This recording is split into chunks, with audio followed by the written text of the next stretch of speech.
Hello.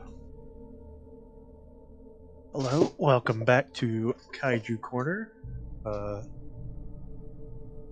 Hopefully this stream goes alright. I tried to stream some Witcher earlier today, and my internet was not having it.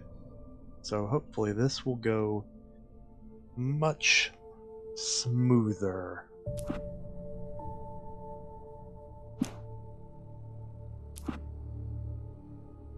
Previously on Alan Wake. I think we can skip this.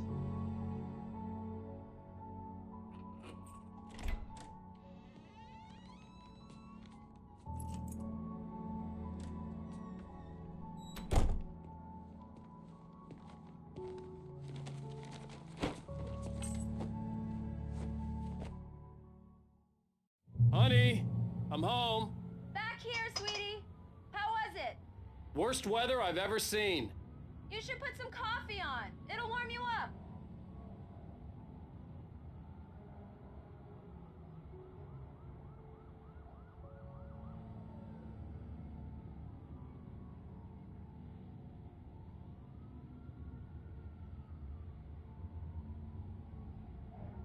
Sorry about that, was texting someone. She said coffee. Hey, handsome. This is gonna be a long night, but these shots are turning out great. I guess you're gonna need that coffee then. I'll go put it on. And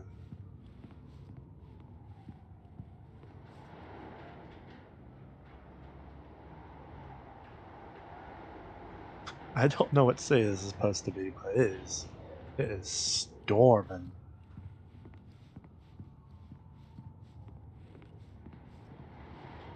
Coffee's on. Hey, sup, Alex? I'll need it if I'm gonna finish this by tomorrow.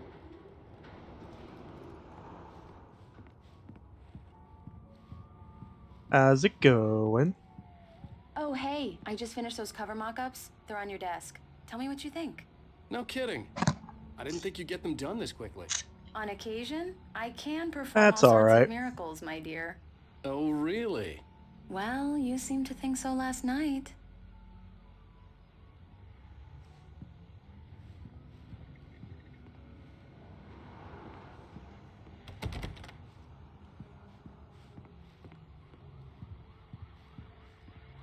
Yeah, I just got done watching Darren lose his mind over freaking Sonic game that he was playing. Sup, M? It's true what they say about the fall and the sudden stop at the end. I'd lain here in the snow while the lurid chain of scenes that had led me here kept playing in my head. A rerun of my own private snuff movie. A memory of my corpse. Alone at my own wake. Thinking in metaphors again. The femme fatale was gone. Only a sour taste remained of the kiss that killed me. These look really good. Oh, sure, until Barry gets his hands on them. Which, by the way, will happen over my dead body. The last time was the last time. Oh, and speaking of Barry, he called. Alan! Alan! Please check the fuse box! I'm right here. I'm on it, honey. Please hurry! Oh, it's right there. Honey, it's a power outage. I've got the flashlight. Okay. Hi. You okay? I'm sorry. It just really spooked me. Don't worry. We'll just break out the candles. You know anything about Alan Wake, Alex? But it's just... especially when I'm not prepared for it, you know? It gets to me. I love you. Tell me a story, writer. Okay. I used to have these nightmares when I was a kid. The dark really spooked me, too. When it got really bad, my mom gave me this old light switch. She called it the clicker. The clicker, huh? Yeah.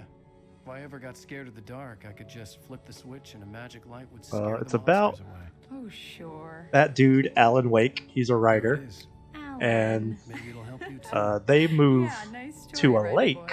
You made that up right where now, didn't weird you? shit starts to happen. And essentially, Seriously. he's writing a I love book and the book Even if comes you to are a life. liar. So you have to deal with it. Thanks for this.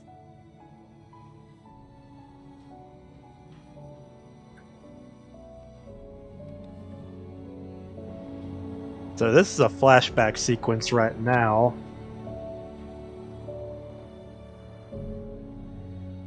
And boom.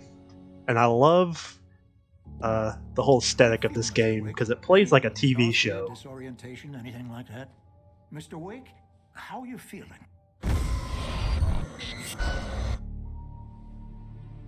I'm okay. My head's fine. I had to lie about my headache and memory loss.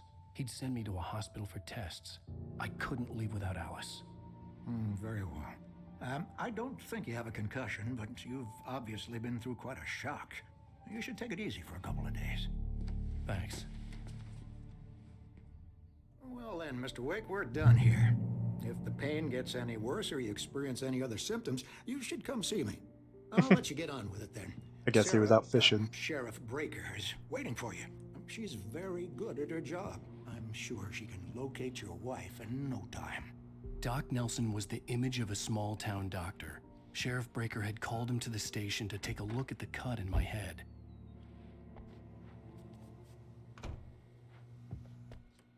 Thank you for testing the lights, Miss Weaver. Everything seems to be fine. Oh, it's her. I don't have the luxury of being complacent, Deputy Grant.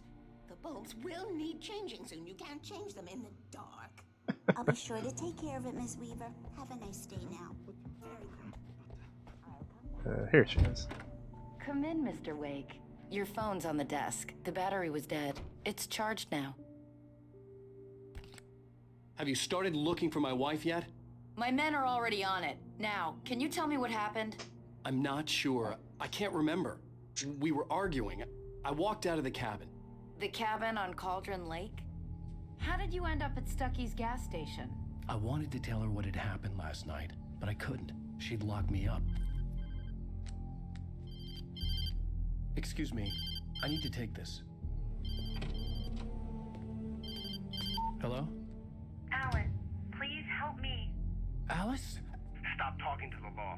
You'll do exactly what I say if you ever want to see your wife again. Who is this? Go to the back lot. There's a hole in the fence on the left. Look inside the junker. I left a little something there to convince you we're all on the same page here. After you ditch the cops, you're gonna meet me in Elderwood National Park. There's a spot called Lover's Peak. Midnight. Don't do nothing stupid, pal. We're watching you. Mr. Wake, can I help you with anything? I need to get some air. The sheriff said I could go out back. Hey, Of course, mister! Mr. Wake. Hey, You can you walk right turn through the cell light? corridor. The light's on! The deputies, they don't understand. They won't listen to me. I need it to be bright in here.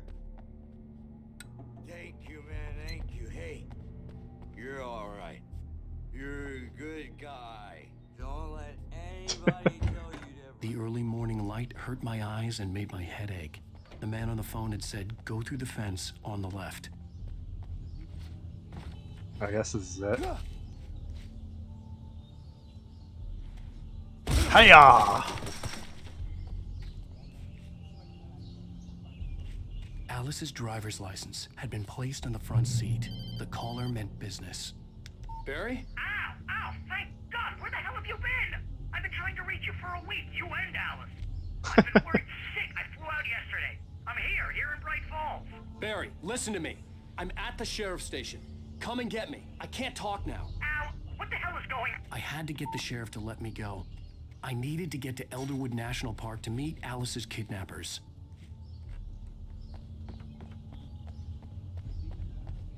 Ooh, coffee.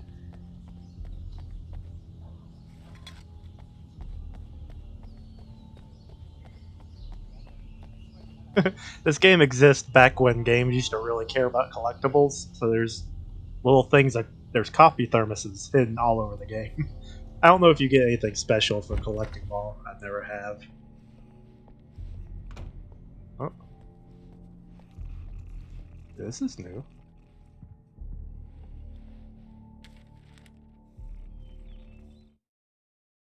In spite of its human mask, to describe the dark presence as intelligent would have implied human qualities on something decidedly inhuman. Nonetheless, it found the one spot in the diner that was dark enough. Some light spilled into the corridor, ravaging it.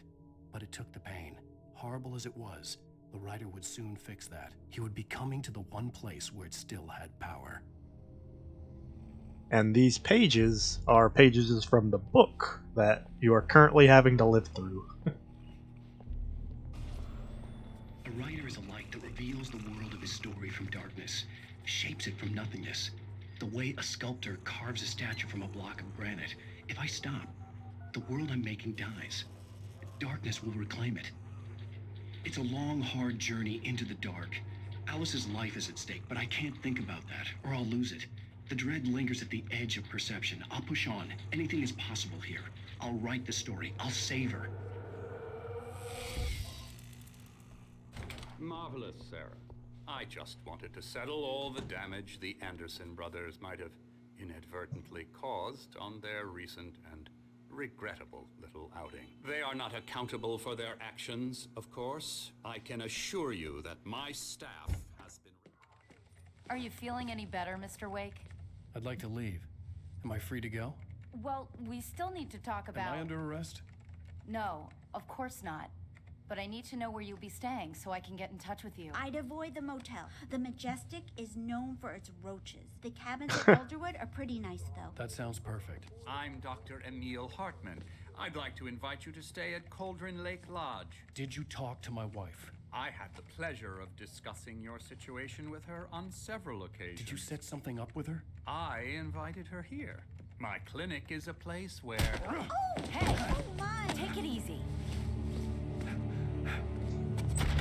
Hey, nobody move! Get your hands off of my client! I'm Barry Wheeler, his agent. If you have business with Mr. Wake, you talk to me. You yokels won't know what hit you once I sick my lawyers on your asses. No harm done, Sarah. I'm all right. I don't want to press charges. Mr. Wake, my offer still stands. Get me out of here. What the hell was that about, Al? We don't need a replay of that thing with the paparazzi.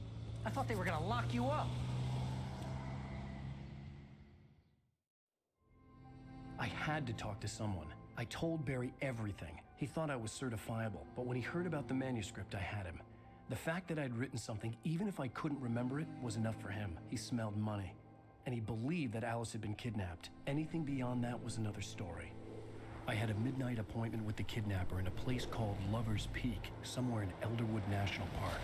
The plan was to rent a cabin. I don't like it, Al. I don't like any of it. It's not good. In fact, it's the absolute opposite of good. Mr. Wake! Barry, you found him. Hi, Rose. Oh, wow. I was just thinking about you, too. Great. I was just bringing Rusty some coffee. He's on the balcony, looking after Max. Poor thing. I really need to go.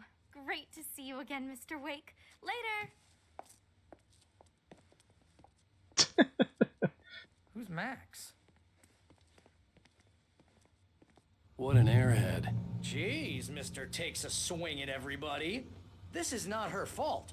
She's a very nice pt.2 girl Charlie. and, more importantly, a fan. She even has a fan site dedicated to you. And she was very helpful when I was looking for you. Seriously, Al, what you were saying in the car, just listen to yourself. Wait here. Easy there, boy. I'm almost done. Hey, Rusty, right? You rent cabins. Oh, Mr. Wake. I'd shake your hand, but mine are kind of full here. Actually, I'm sorry about this. Would you mind grabbing the registration form from the desk? It's just across from Bucktooth Charlie. Okay, sure. What, you shot a guy and his body just disappeared? When was the last time you slept? What, are you high? Have you been drinking? No! Look, Barry, I'm missing a week, and someone's got Alice. Do you And everything's just... understand what it sounds like when you say stuff like that? Don't get me wrong, it's a good story, could be a bestseller. But when you start confusing fiction with reality, you're buying yourself a ticket to the funny farm. Seriously, Al, you can't just go and Wait meet here. a kidnapper. Those situations always end up in disaster. I think this is the form you wanted. And here are the keys. Okay, you're all set, Mr. Wake. Glad to have you staying here. Thanks. Can you tell me how to get to Lover's Peak? Oh, sure. It's at the end of the nature trail. Just follow the paths, you'll get to it eventually. It's an easy walk. Nice spot, too. If you have any trouble finding it, Just keep your eyes on the radio mast. It's right below that. You gotta talk to the cops. She's my wife, and it's my call. Can we talk about this later? No. Well, we're gonna. That's just crazy. Alright. Night, dude. I'll catch you later. Al? Have a good one. We should go to the sheriff or call the FBI. Damn it, Barry, they'll kill her. This is not a goddamn debate, Barry. I'm going to Lover's Peak. He said to come alone. Okay then. I understand. You're my best friend, and I'm worried that you're not right in the head. Tell me what to do to help, and I'll do it. You stay here, and if I'm not back by morning, call the cavalry.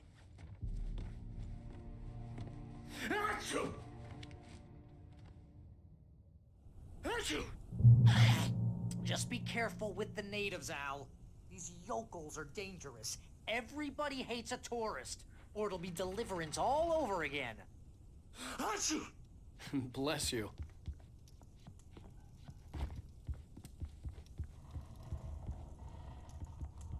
Ooh, coffee. Oop. I will need these. I will need all the batteries I can find. No, no, no. Lights on.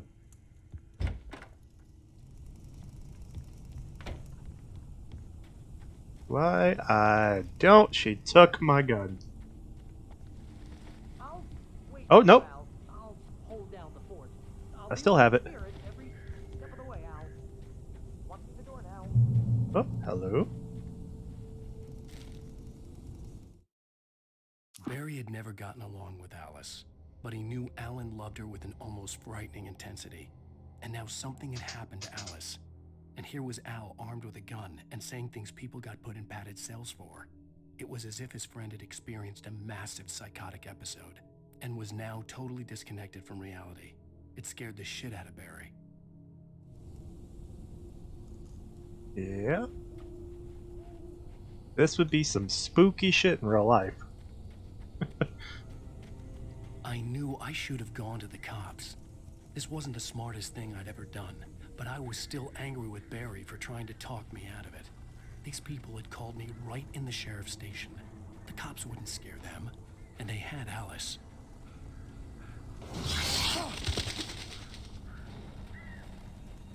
Fucking crows. Ah, shit.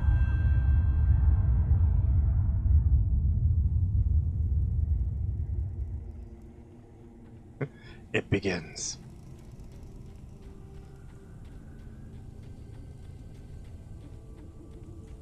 Okay, making sure we're going the right way. Any resources I can use? Oh yeah, this place is decrepit. Hiya!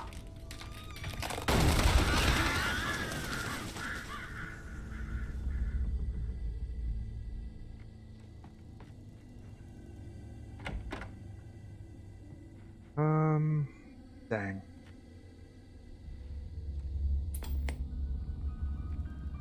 Oh, these are cool. Crime and punishment. The cancer and cure of civilization. But some crimes I really do like this whole pseudo Twilight Zone episodes that you can find throughout the game. But I'm not gonna sit here and watch all of them. That would just take too much time.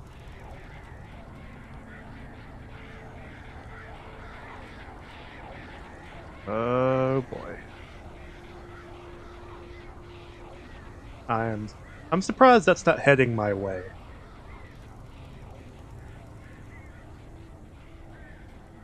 Oh, nope, it is. Or not. Okay. I guess that was just meant to scare me. Normally there's like swarms of crows come right after you. Phone, hiker trail. Oh, whoop. More crows. Another page. The air in the visitor center was heavy with an awful smell, as if some rotten drowned thing had crawled up from its grave. Rusty kept coughing blood. My eyes were drawn to the twisted shape of his broken leg. The attack had been vicious. Max whined in his cage. Rusty's eyes were wild with fear and terror. He gasped. "Mr. Wake, it happened just the way it was on that page."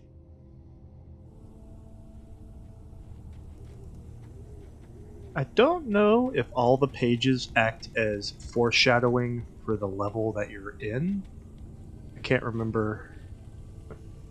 You don't feel wildlife. Oh, there's another page up here. Neat. Rose knew that Rusty was in love with her, and she liked him too. She liked him a lot. He taught her to dance, and life had certainly taught her the value of a man who was gentle. He treated her well, made her smile, made her feel good. But Rusty wasn't the prince of her dreams, and that tended to underline the unbearable truth. She was no closer to that Hollywood magic than he was.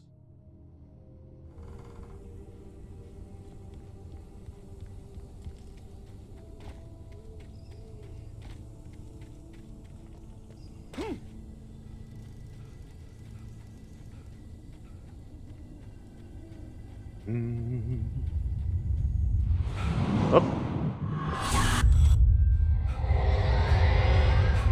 The vision left me weak. This was no head injury. Up. Rusty, damn. Rusty, hang on! I'm coming! Please, help me!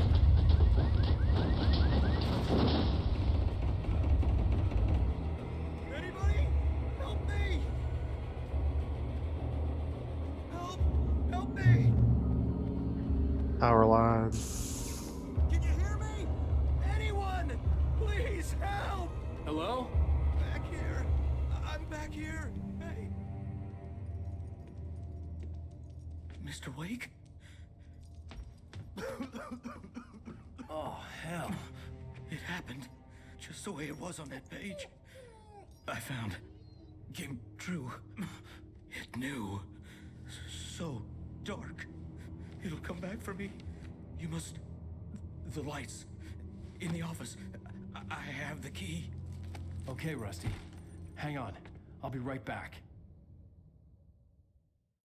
Whatever did this couldn't be far.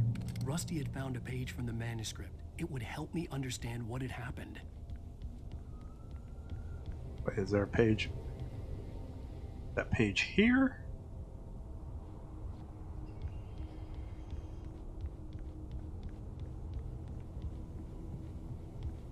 Oh well.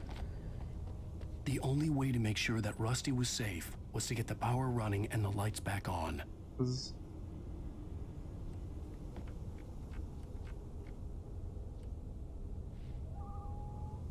I could have swore I just saw someone standing in that window.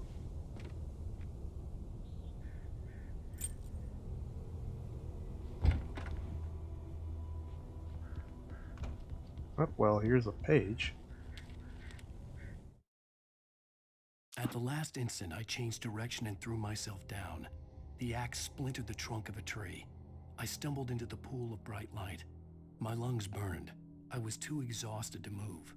I tensed as I waited for the killing blow, but it never came. I raised my head. Nothing moved in the darkness beyond. For the moment, bathed in the cold light, I was safe.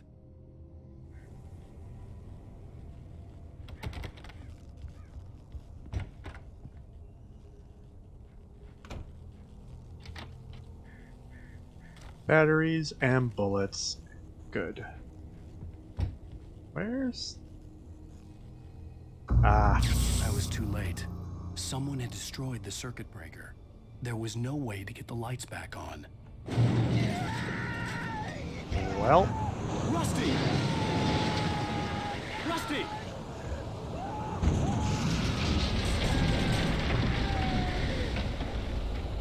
The ground was covered with oily patches that looked like liquid darkness. Oh. The visitor center was sturdy, but the impact turned the front of the building into splinters. Rusty was thrown across the lobby like a rag doll and hit the far wall hard. It didn't hurt until he tried to move and saw his leg bend the wrong way. felt the broken ribs stabbing him on the inside. Rusty howled in pain and fear, suddenly afraid to die alone. Alright. Hunters need hunting licenses.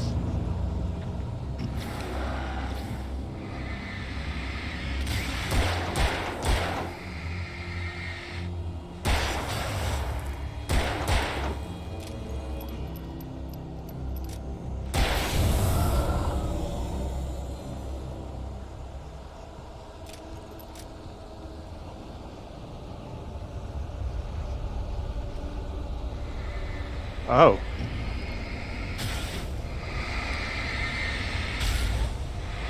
I did not realize the darkness was actually here on the ground.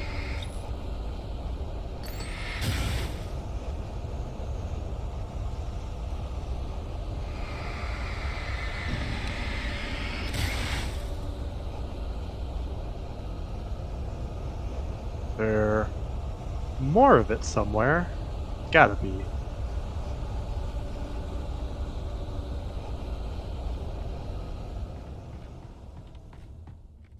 Ooh, coffee.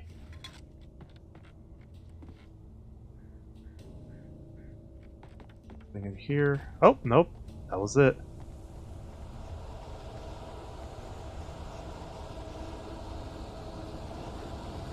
Or... oh, it's coming back. Something had torn a mammoth-sized hole in the wall. I got him and the dog. Please don't feed the animals. Fishing! For those hurt yourself, Park. Fishing. License, obey! The Park Ranger's instructions. At all times. Rusty? Rusty, no! Never! No roads closer than 100 yards. Two bears and wolves never approach any other closer than... That's must be leashed. At all times. Never leave your pet unattended. Stay away. Is against the law. To remove any objects or historical artifacts from the park.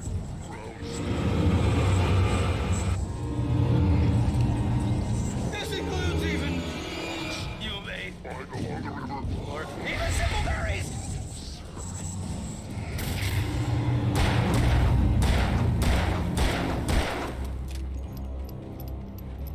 Oh, he's a tough one. Gah. Come on. There we go.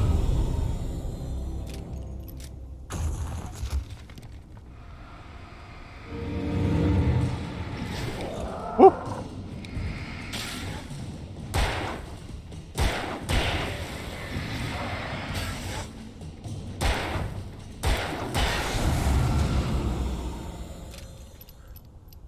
Ooh, I have 5 shots. Oh, okay. More ammo. Load up.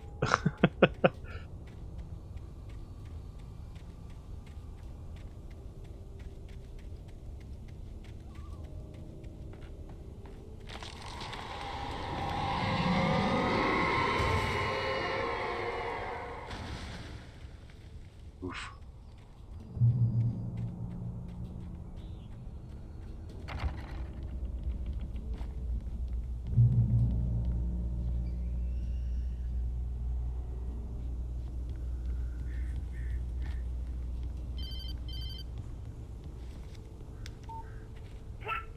What the hell was that? I saw it from the window. I saw something. Forget about it, Barry. It's just me going crazy. Oh, jeez. Oh, jeez. You're not crazy.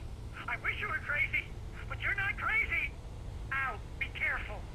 Stay in the cabin. Don't open the door for anyone. I mean it.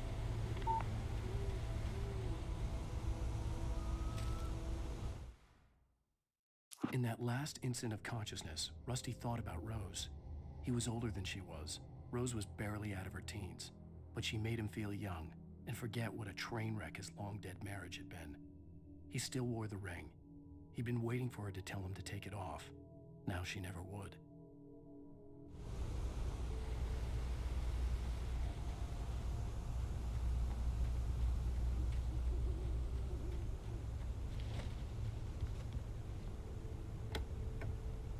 More batteries, good. I'm full on pistol ammo.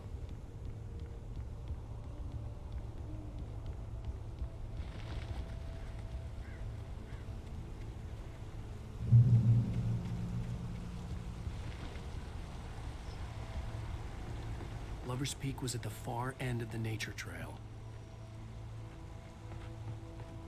Huh. Can I go in here? Ooh. There's a secret stash back here.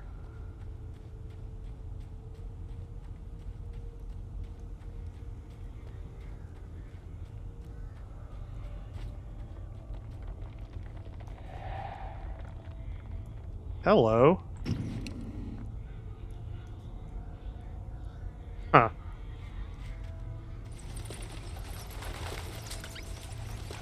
Oh, nice. Shotgun. And what's in the box? Lithium batteries. At least I have some shotgun. For being afraid of the dark, the lady sure do hides these secret stashes in the creepiest spots.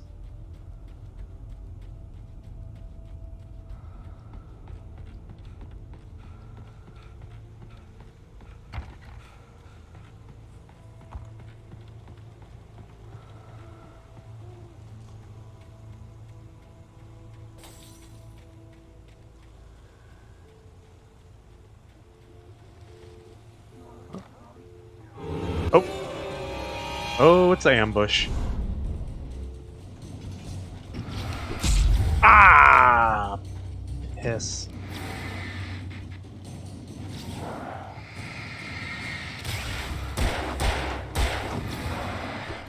Oof! That one still got me.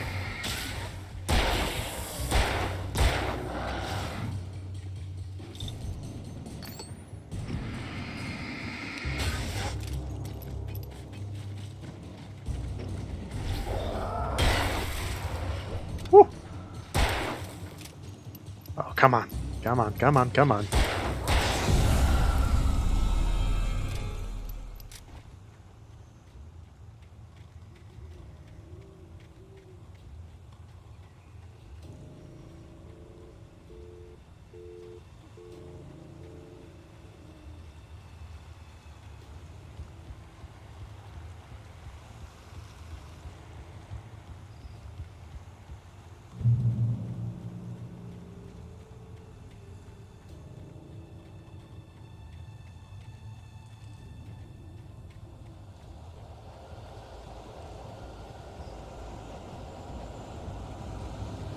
Here they come again.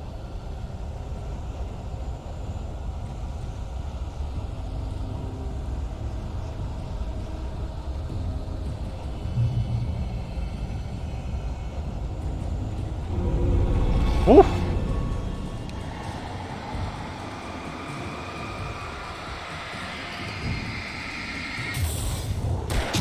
Oh, ambush! Well, that's a big boy.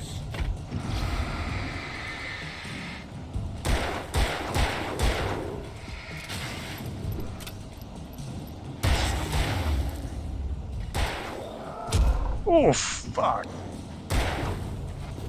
Woof. Reload, reload, reload. Dang!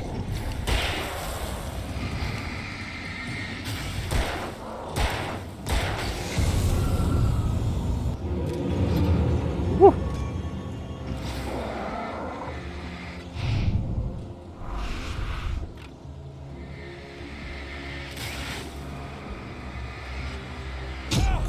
Dang! I can't freaking see the axes. Oh. Woo! Woo! About to die. Goodness. Daggum. They're whooping my ass. Alright, where'd they go? Yep, they ran back down here.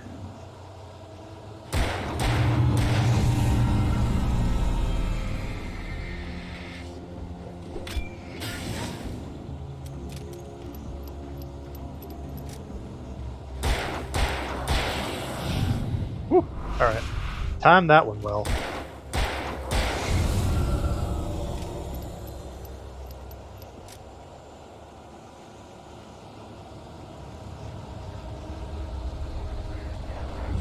Ooh!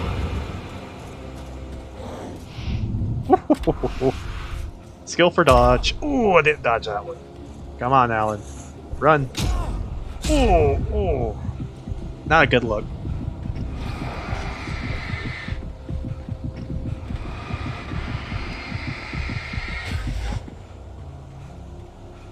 Woo.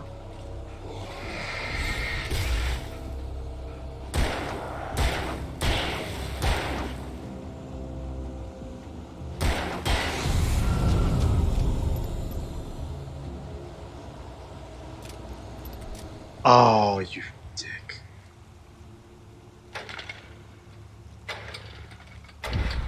Alright, there we go.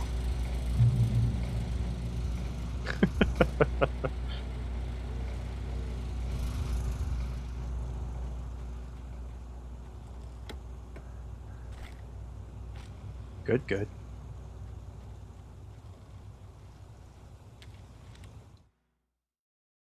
I turned the corner, afraid of what the flashlight's beam might reveal. Suddenly, a roughly painted symbol of a torch glowed in the light. Behind it, hidden by a rock, sat a battered metal trunk. It was here for a reason, packed with supplies, batteries, flares, ammo, things you need to make it through the darkness of the night. Something left behind by someone who knew what I knew, and more.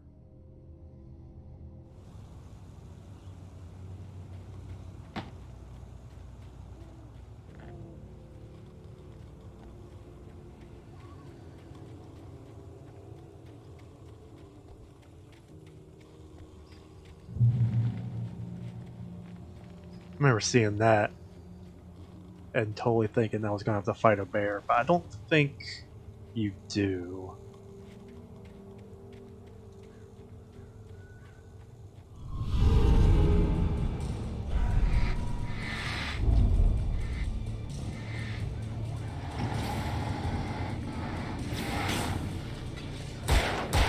Woo!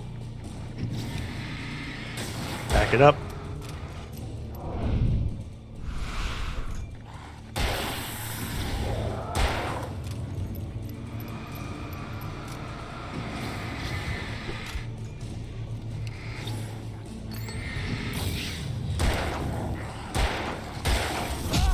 Ooh.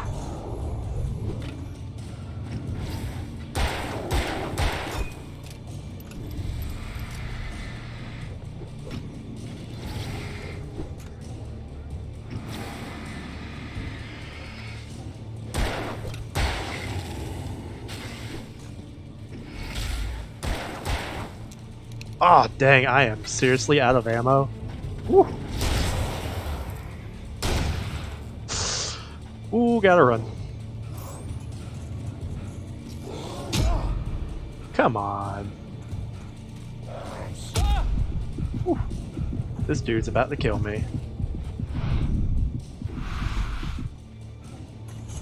Come on, Alan.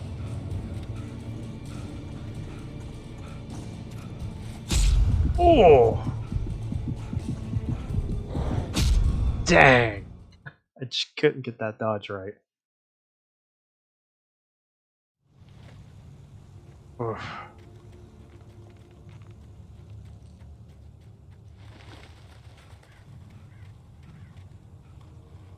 I did not see him skitter across there the first time. That's kind of funny. You know, there's a light right there. I think... Whoop, whoop. Oh, damn. Or not. Fuck. That didn't work. I was thinking of trying to juke them so I wouldn't have to waste as much ammo fighting these dudes. 15 pistol bullets. 2 shotgun shells. Yeah, it's not enough to really take all these guys out.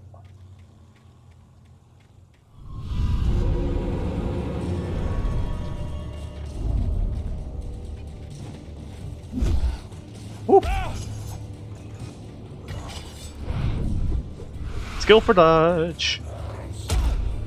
Damn.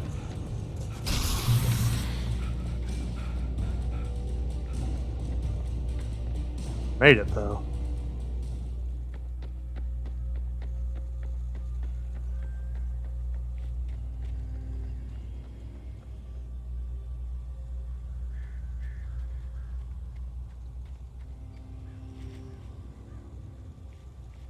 Am I supposed to go through here?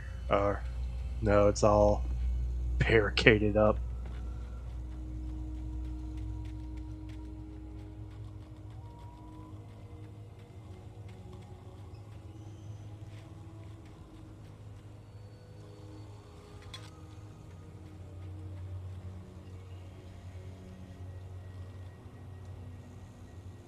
Huh.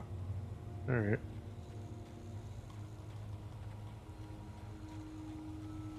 See.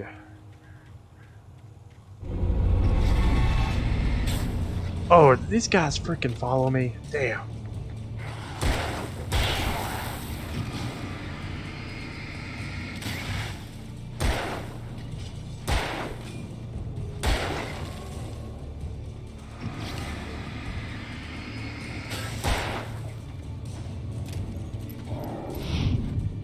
Whew, skillful dodge. Where'd that little guy?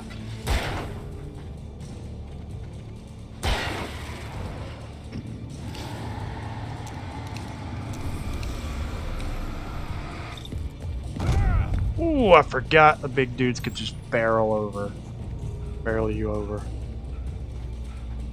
Oof. Maybe I do have to kill them all.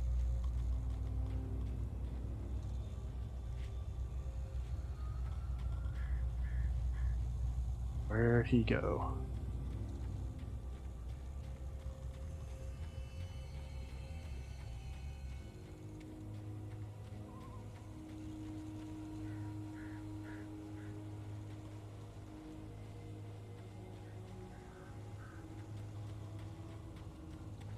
There he is.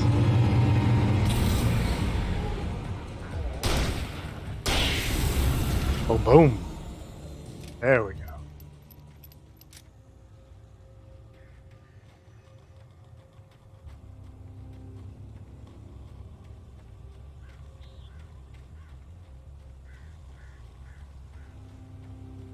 Alright, was this just a dead end? No openings.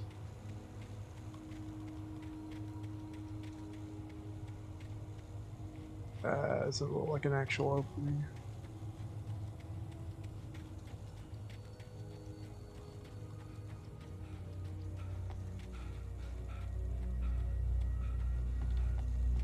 Let's see, this is still blocked off. Oh, I'm stupid. Go just jump the fence. Agent Nightingale didn't want to be in Bright Falls. These little communities revolted him, and he didn't like the trees or the coffee. He now knew that impossible horrors lurked behind the storefronts and smiles. He desperately wanted to turn the car around and just drive until he passed out or ran out of road and booze. But he had a job to do. He had a rider to catch, at any cost.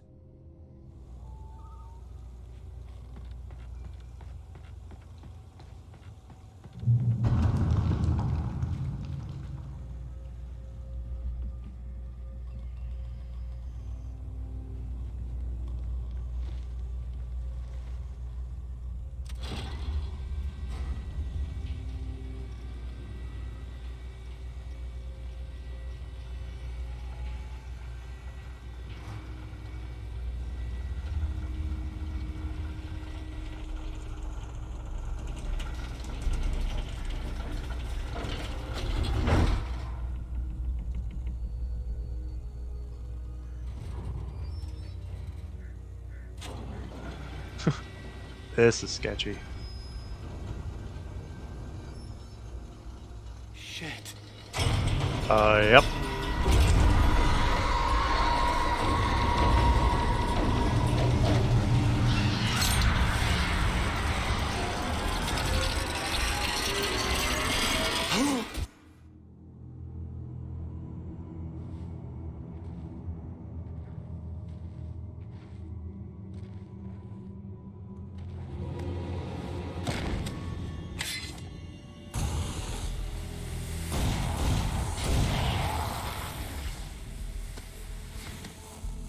Come on, we gotta get moving. More of them coming. That flashlight's kid stuff. The flares will keep the bastards away.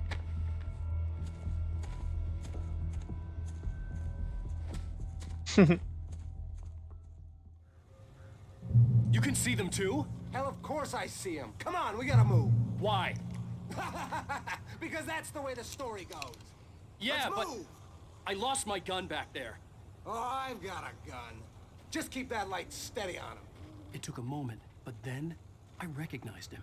He'd been on the ferry when I first arrived here with Alice. He knew my name. We were headed in the direction of Lover's Peak. There was no way this was a coincidence. He was the kidnapper. Come on, Wake. You better keep up.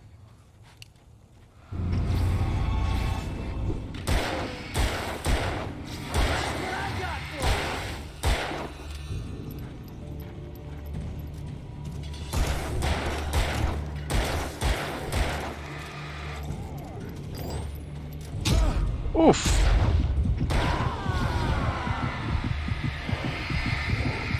Oh, what? What? I couldn't use my flare. What? You gotta move. Why? Because Oh, it's that's the way the middle. story goes. Yeah, but Let's move. Middle I lost mouse my button. gun back there. Oh, I've got a gun. Just keep that light steady on him. It took a moment, but then I recognized him. He'd been on the ferry when I first arrived here with Alice. He knew my name. We were headed in the direction of Lover's Peak. There was no way this was a coincidence. He was the kidnapper. Come on, Wake. You better keep up. Ooh.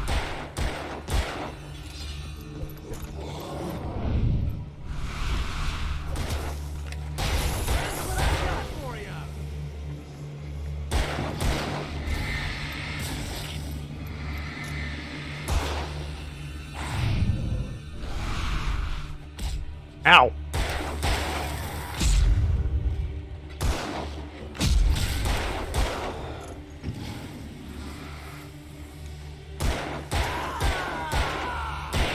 Monster! Open. Fighting me!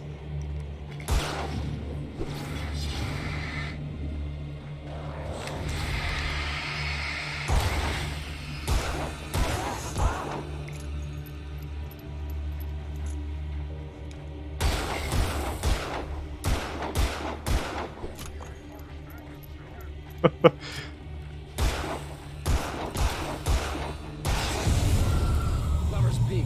Right up these stairs, Wake. Use the flares from the emergency box to hold them off while I get these boards off. Give me the gun. Yeah, no can do, Wake. Are you kidding? Give me the gun! No time for back talk. Hold them off, damn it.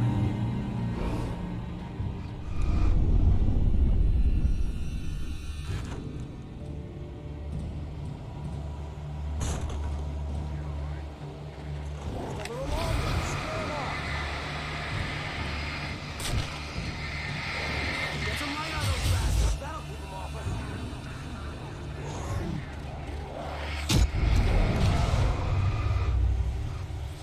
Don't know what that was about.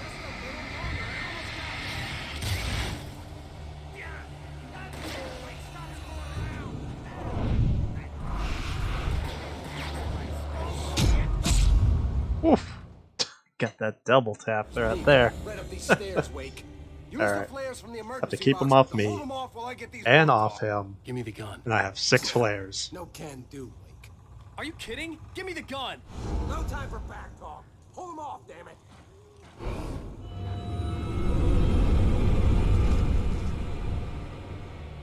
It's gonna be kind of hard.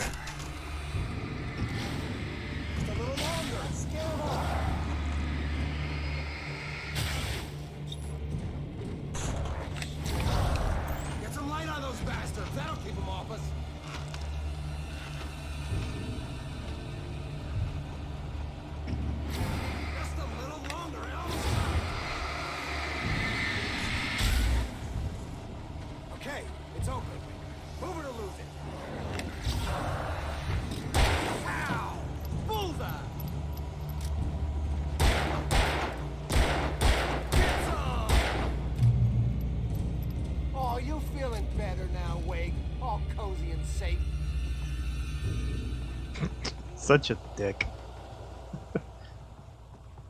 Better get ready. They'll be on us soon.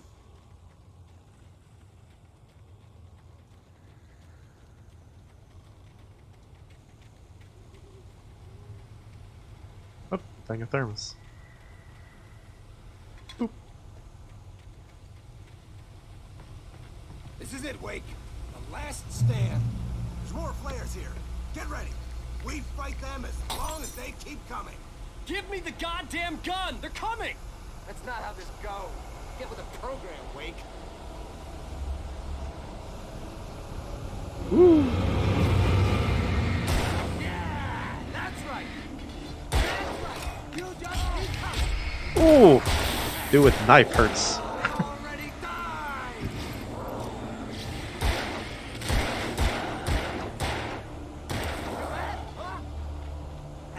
Damn it. Ooh, clean dodge.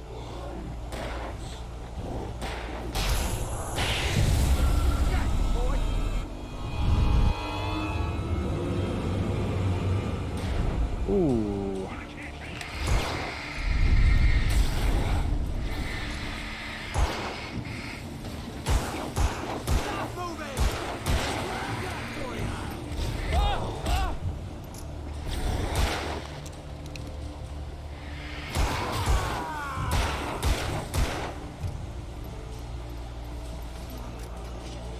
Monster! A piece of cake, Wake.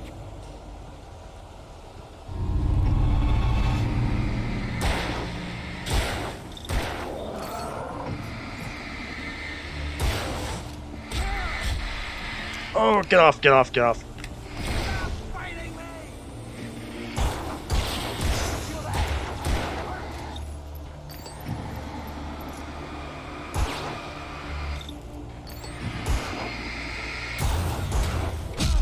Woo!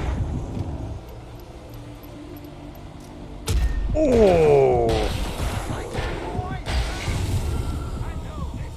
See? Nothing Let's cut the act now. Barely made it. Where's my wife? I knew you were going to say that. I read it all before. You're a hell of a writer. Congratulations. You're going to bring about something glorious and terrible once we get you some proper editorial control. What the hell are you talking about? Where's Alice? I want the entire manuscript, or she's gonna suffer bad. You touch her mouth.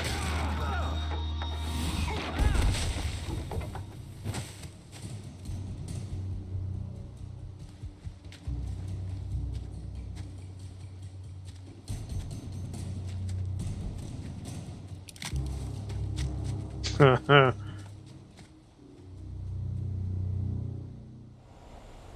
gonna give me the manuscript or you'll be sorry. No! Come back here! I swear I'll kill you if you hurt Alice! Do you hear me? Come back here! He had Alice, and he wanted the manuscript because he thought it held some magical power. But I had no manuscript to give him. I had to get back to Barry and figure out my next move.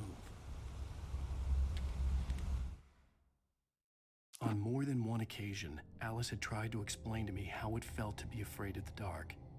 To her, darkness wasn't simply the absence of light, but something more tangible than that. It was something you could touch and feel. Worse than that, it was something with a mind of its own, something malicious and malign. For her, things changed when they were wrapped in darkness. They turned into something else, something foreign, and nothing was safe or innocent anymore. I'd never really understood what she meant, until now.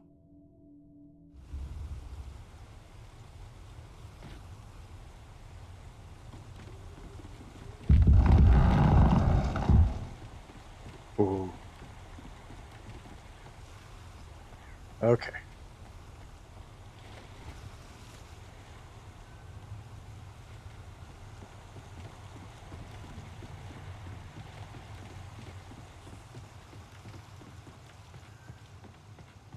I see you up there, motherfucker. We got 30 bullets, 4 flares. That's it. Oh, I'm glad I saw that. There's bear trap dudes now.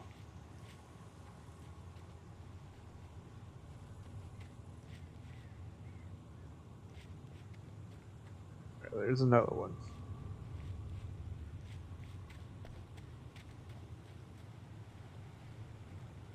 Oh, I barely see that one. That one's out in the bushes. Oh, that is so many bear traps. I'm about to get ambushed. I can feel it. This would be the worst time.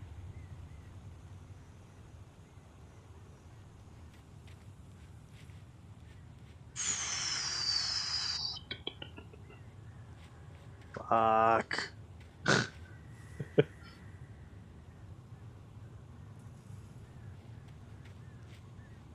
Ooh, that is a dick spot right behind the rock.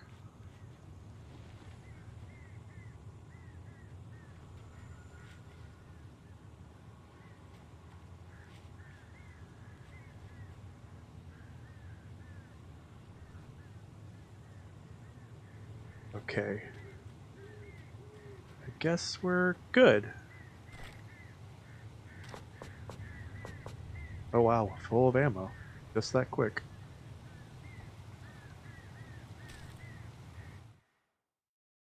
Sarah didn't care about the legal threats Wake's agent had made.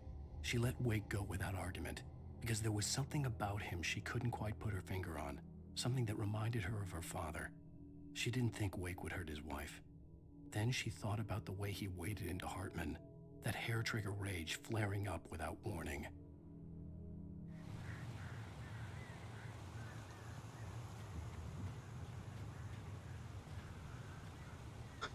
Oh, this is another thing. I think there's an achievement you get for shooting all those. I know I've had to have missed a couple. Oh. Something this way.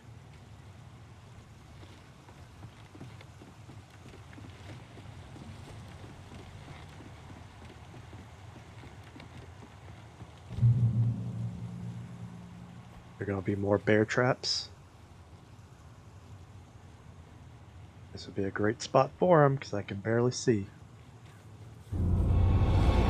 Oh!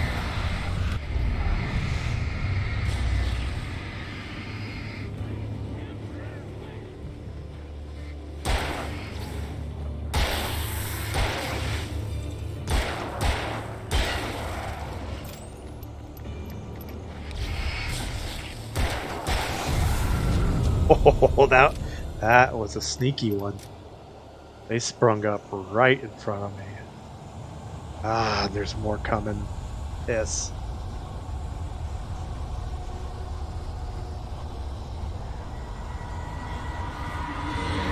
Yep.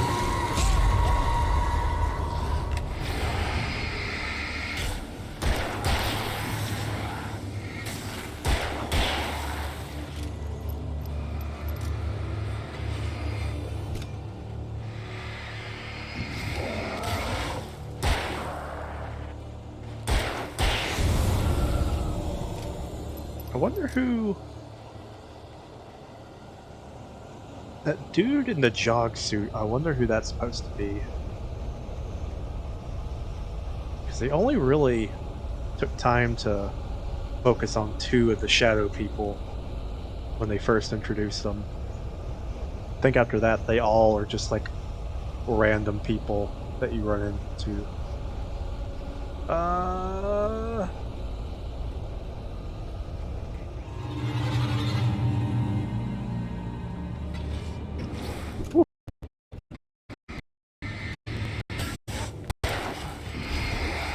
Oh, you're a quick one.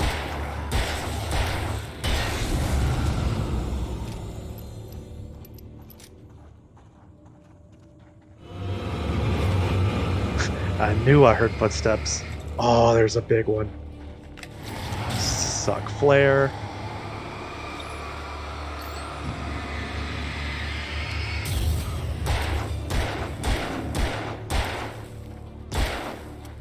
Oh, come on.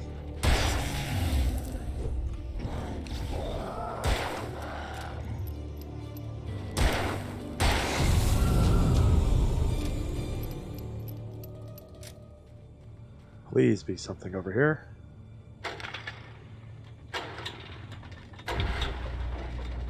A safe spot.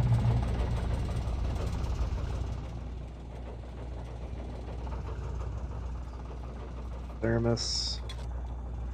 What's that? It's just grass. There's a manuscript page. The night had been one desperate situation after another. I was exhausted, and my body felt as though it had been chewed up and spat out. The flashlight was heavy in my hand, and each pull of the trigger sent a painful shock up my arm. But I was finally out of the woods, and things were looking up. That's when I heard the chainsaw. This douche. Oh, I get the shotgun. Oh, a hunting rifle. That's different from the shotgun. Unless... Has this been what I thought was the shotgun the whole time? Maybe it was a hunting rifle, and I've just always assumed that it was a shotgun.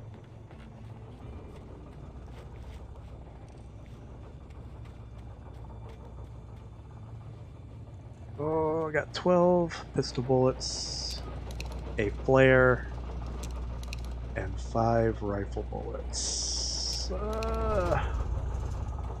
Not feeling great.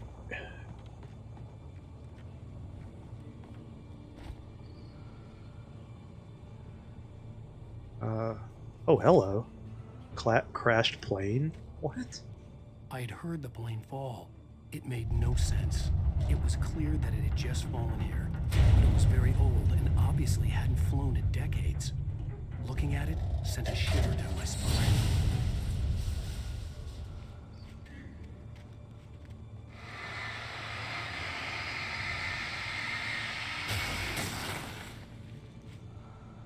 Alright, there is something over here.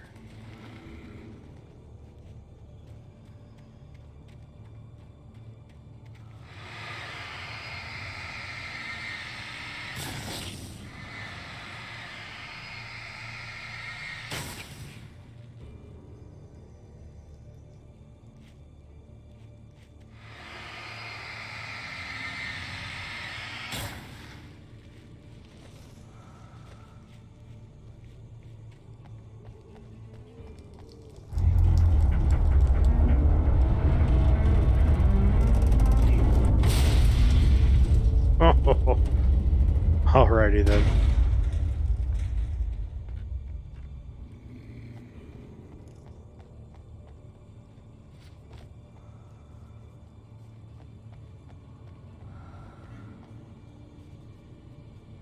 Open.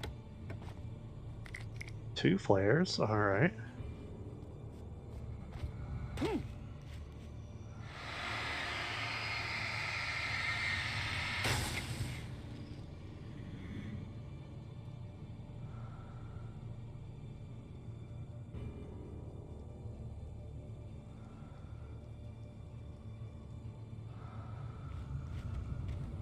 I feel like I can hear one of them out here.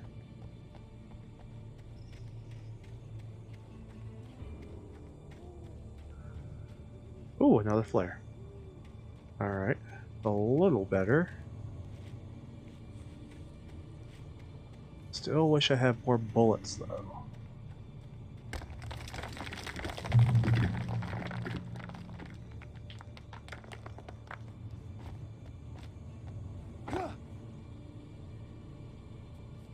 Light over here.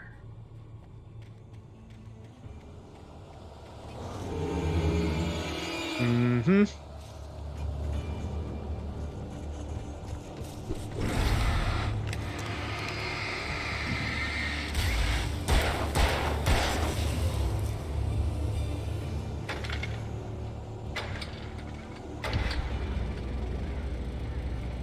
Wasted the flare, but it was probably worth it.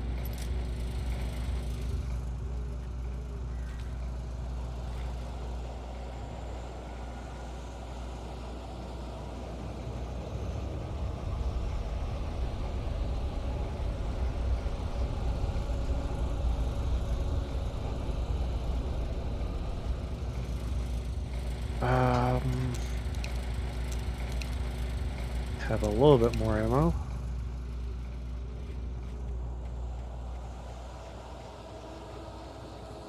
Not sure where to go. Whoop.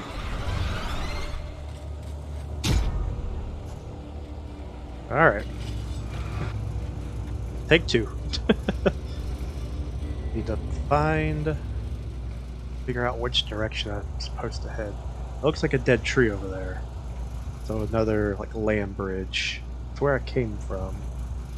I might have to go that way.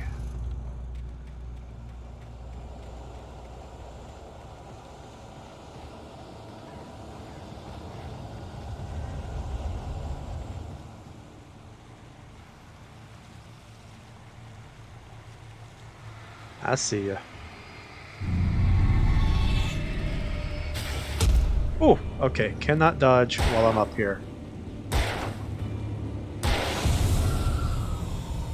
If you guys want to ambush me, I could be cheap about this too. I guess this is where I'm supposed to go. Or... nope. Dead end.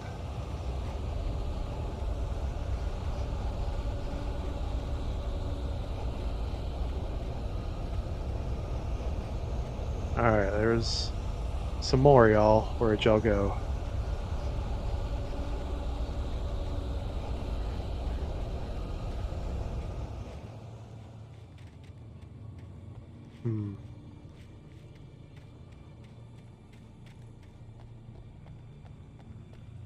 I just dropped down from here. So where is the right direction? Ah, see light over there. That must be this way.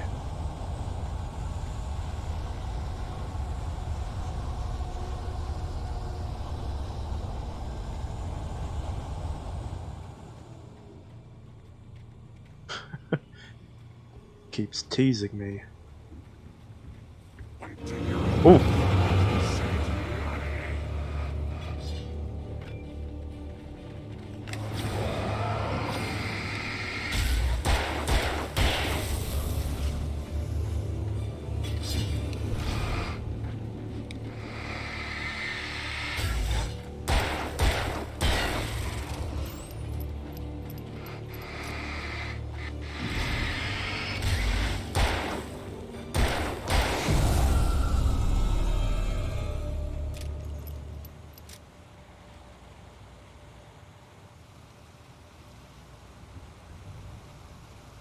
A lumber mill.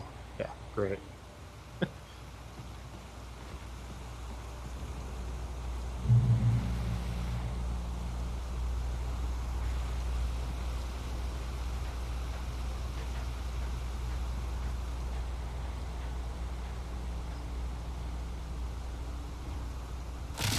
Ooh.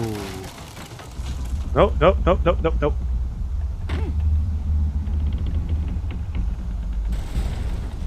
Okay, that made me think I would fall in the water.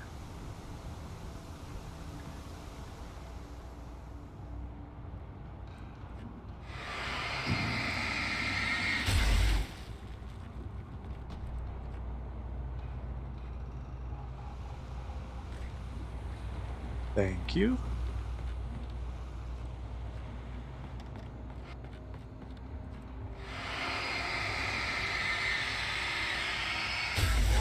I'm not sure if the little blobs of darkness do anything. They might just hurt me if I step on them. I'm not sure.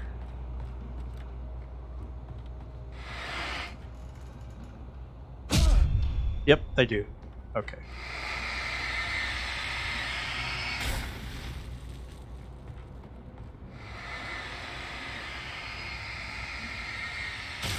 They're not as bad as bear traps, but they're almost as annoying.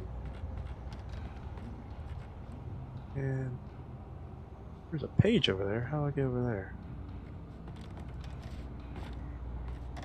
I don't think there's... yeah, there's no pull-up mechanic.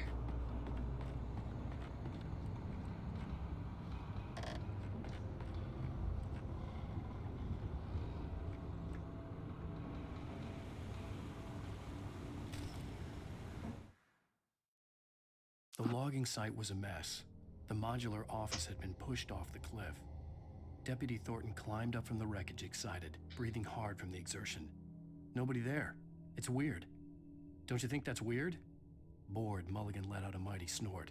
Hell, it's always weird, Thornton. Just a question of sorting out what kind of weird it is this time around.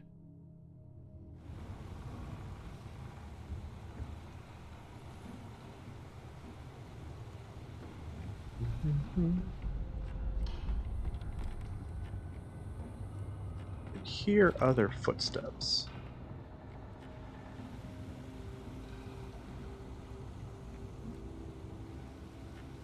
I think I have missed something. Oh. Saw that. Something flickered on the wall. But that...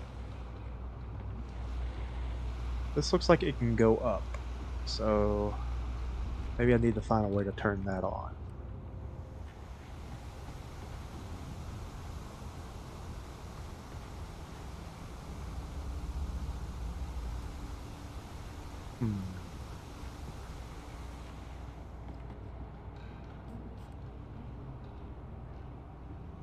Nothing back there.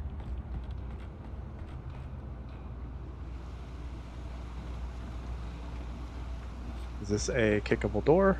Nope, it is not.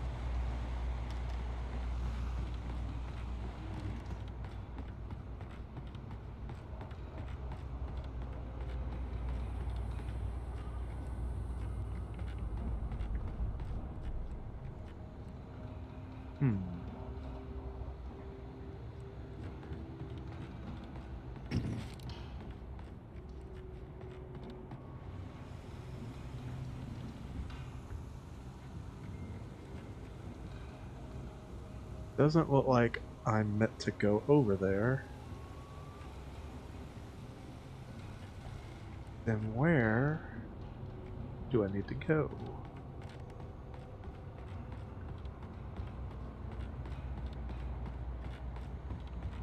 Oh, okay. There's a counterweight.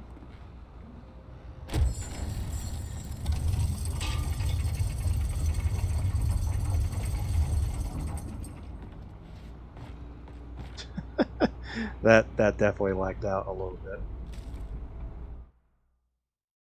When Barry saw the darkness attack the visitor center, it made him a believer. The men Al said he'd shot, they hadn't been just locals on crank.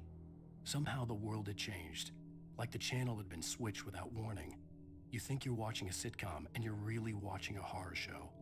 When the birds started attacking the cabin, Barry wasn't surprised, just terrified.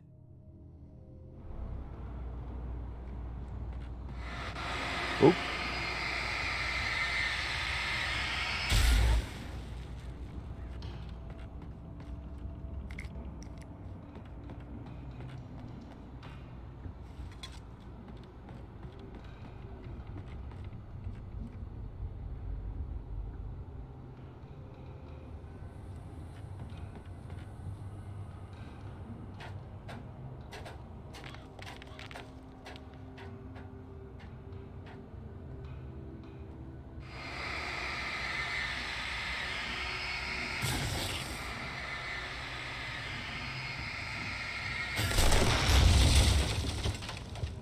Alrighty then.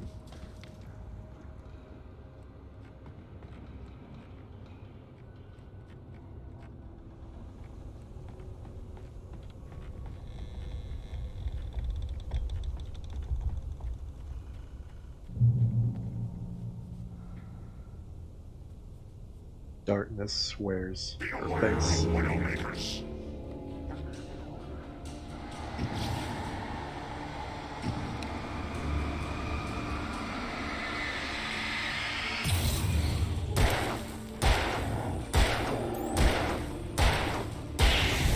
Daggum! Takes 5 headshots to put that motherfucker down.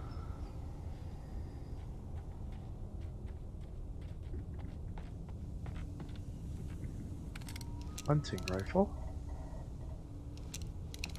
Maybe I should use the big bullets on the big guys so I could save the little bullets for all the smaller guys.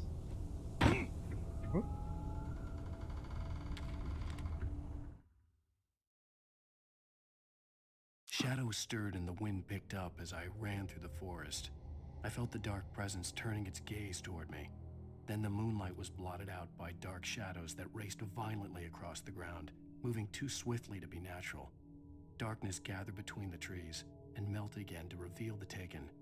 No natural path had brought them here.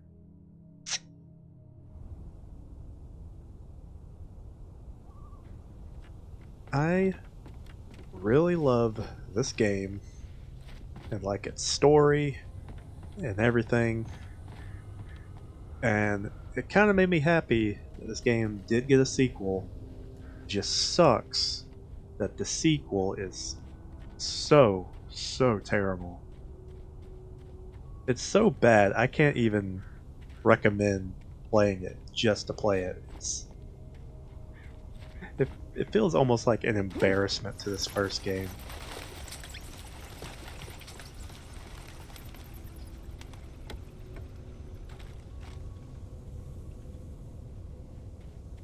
Alright.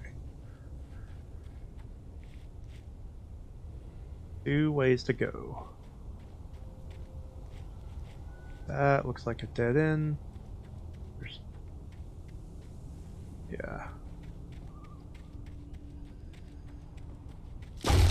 Woo! Woo! That actually scared me a little bit.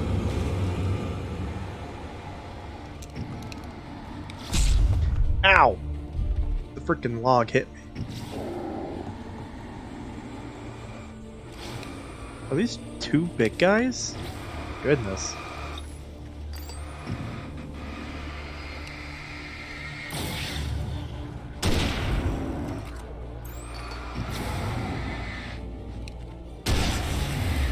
Oh!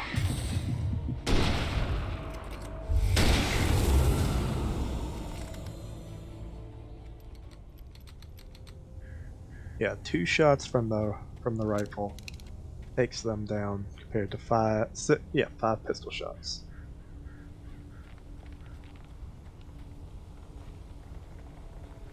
It's a much better investment.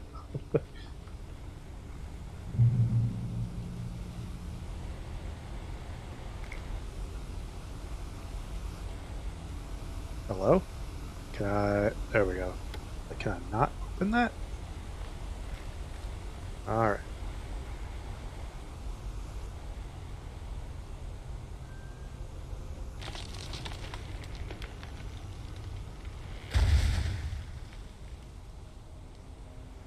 Alrighty. Logging is a hazardous occupation. Yep.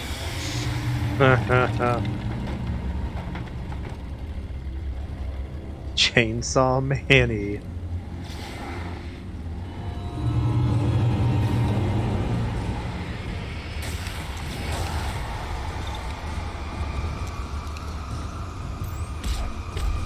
Ow!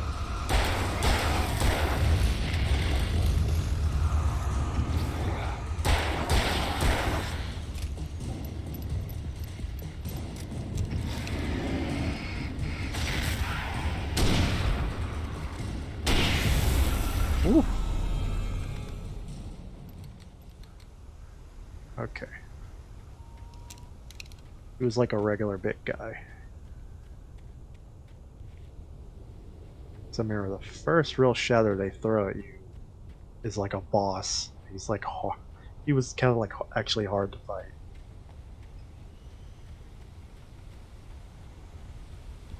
I can't remember if they really do that. I saw you yawning. Sorry. Throw any more actual like shadow type boss encounters at you. It might just be like waves Barry? of them. Ow! The porch is covered with birds. They've got all Hitchcock on me. Stay out of sight. I'm on my way. Don't open the door. What, am I crazy? Stay hidden. I'll be there soon. Just make sure you keep the lights on.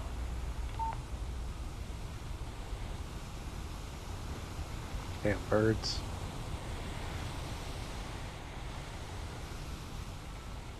I still had to reach Barry at the cabin, but at least I was out of the woods.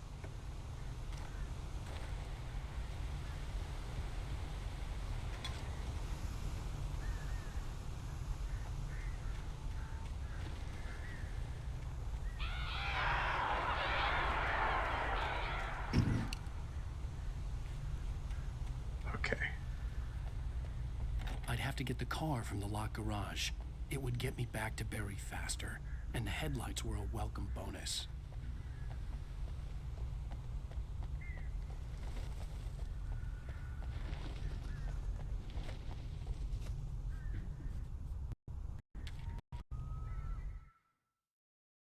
The FBI agent's command froze me in place. I considered surrender. It was all falling apart anyway. I could give in, let someone else deal with it, but it felt all wrong. Call it instinct, his posture, the way he held the gun. He was no friend. Shots ringing in my ears, I leaped for the hole in the fence and stumbled into the darkness beyond.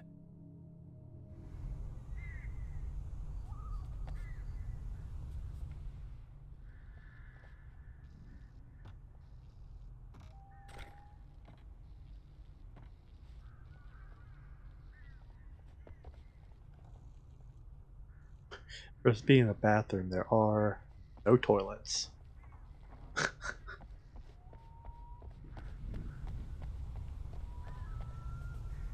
I had to find the key to the garage.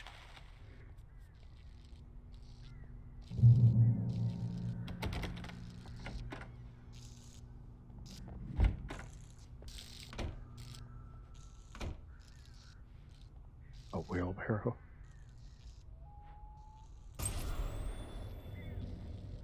A story is not a machine that does what you tell it. A story is a beast with a life of its own. You can create it, shape it, but as the story grows, it starts wanting things of its own. Change one thing and you set off a chain reaction of events that spreads through the whole thing. The characters have to be true to themselves. The events need to follow a logic that fits the story. A single flaw and the magic is gone. The story dies. Alice dies.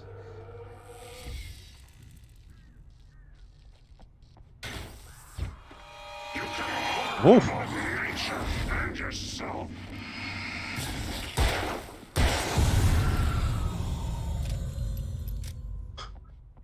I guess it really was occupied.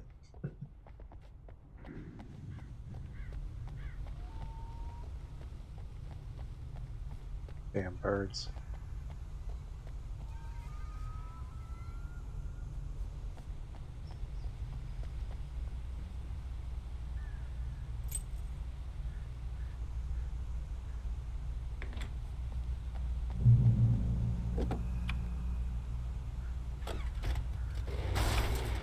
Yeehaw.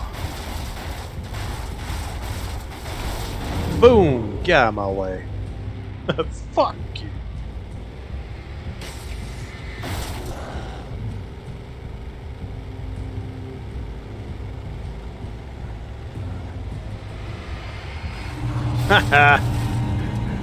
That's kind of funny. I actually managed to like drift slap them. Ooh! I'm doing a little bit of off-road.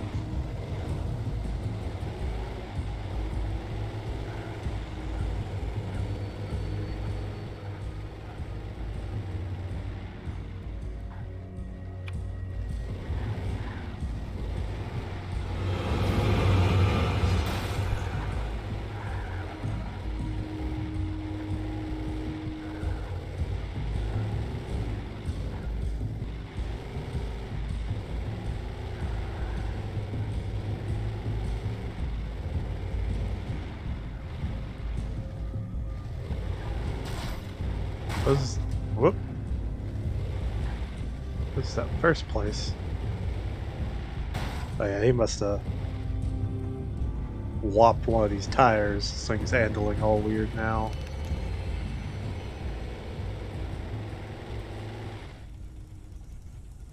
I guess this is where we have to get out.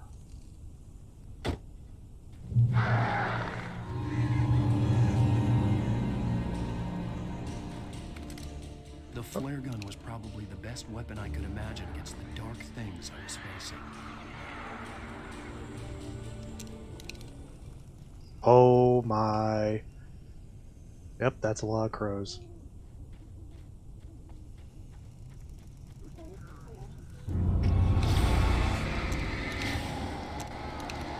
Oh, back up.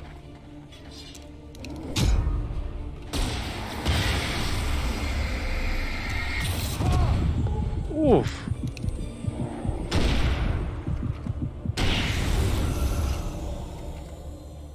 Takes a minute when swapping between weapons.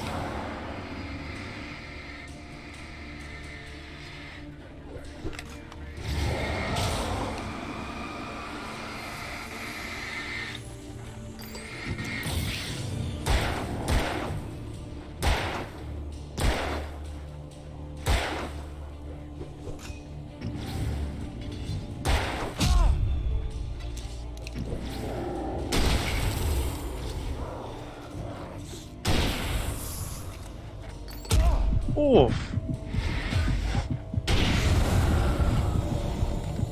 Damn. That could have gone better.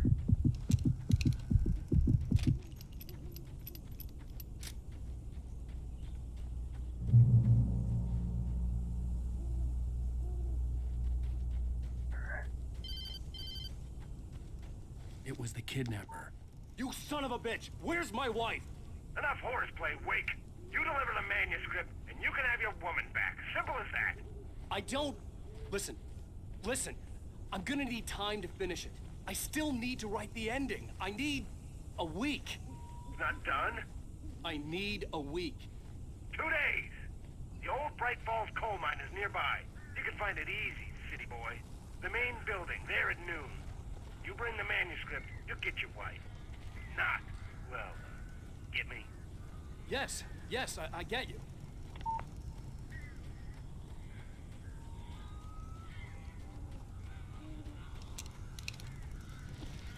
Barry had talked about birds over the phone.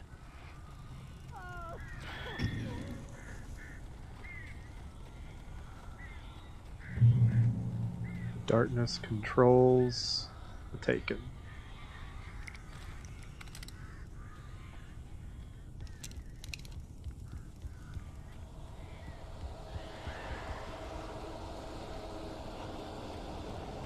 Al!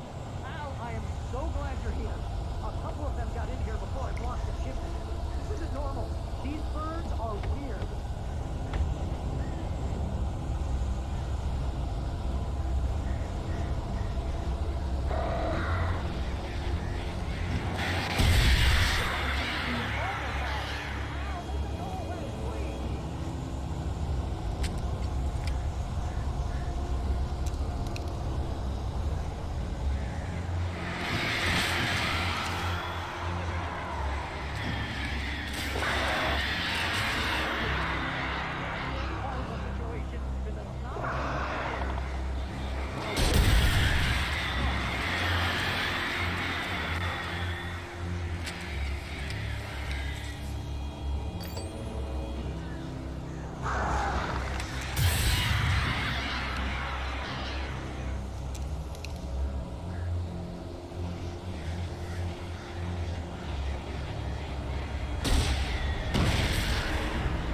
Oh, that's pretty dope.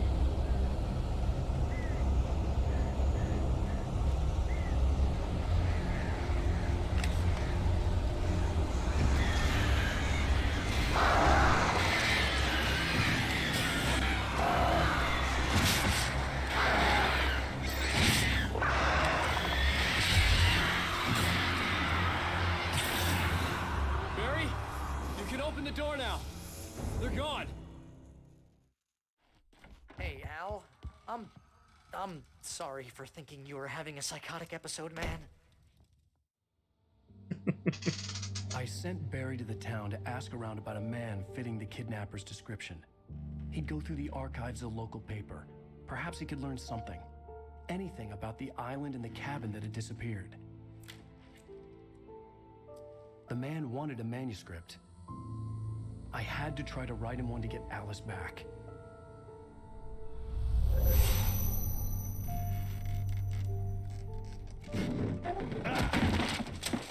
For me, the supernatural had always been nothing but a metaphor for the human psyche, a tool to use in writing fiction. Now, it was happening for real, and I couldn't put a single word on paper.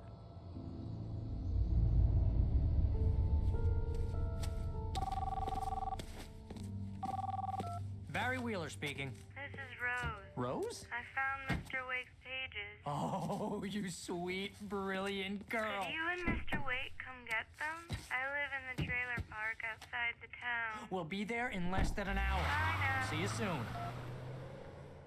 Have a great day. Hope you come back soon. Welcome to the Oh Dear Diner. Good girl.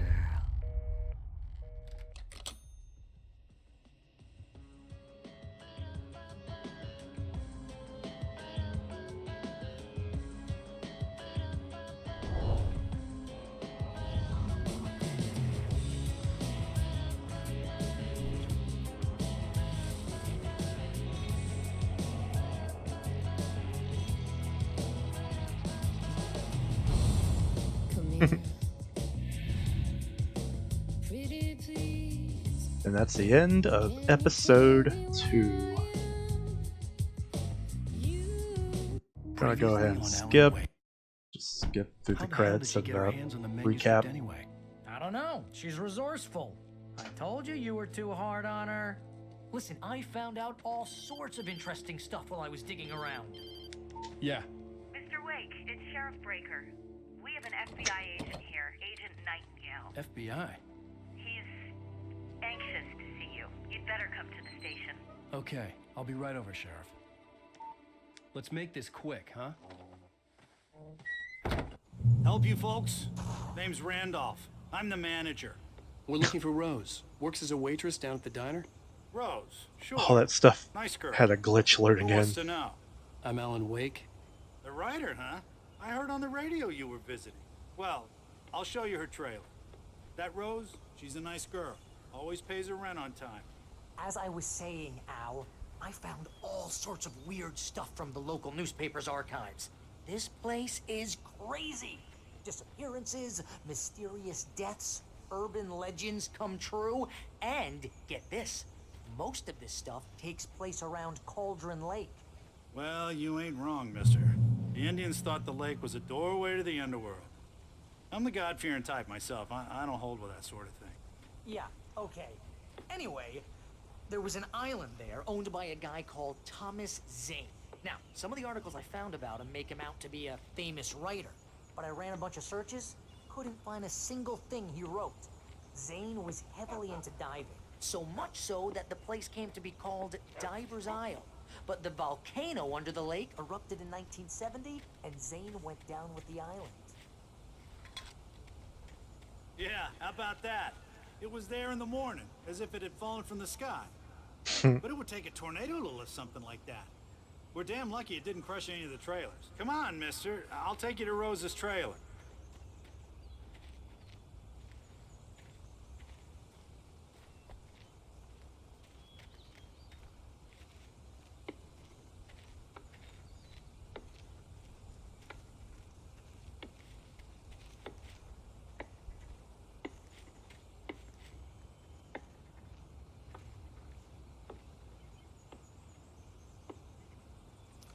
Sounds like someone chopping wood. Barbara Jagger drowned in Cauldron Lake just a week earlier. They were lovers. Sure, Jagger's a local spook story. The Scratching Hag comes for you in the dark. Childish stuff like that. Anyway, Al, I'm just getting to the best part. All of the articles about this stuff were written by Cynthia Weaver. I asked around, and she's that crazy bag lady you met. What, the lamp lady? She can be a little loopy, but she's not homeless or anything. Yeah, anyway, she knew both Jagger and Zane before they both died, and she had some kind of a breakdown.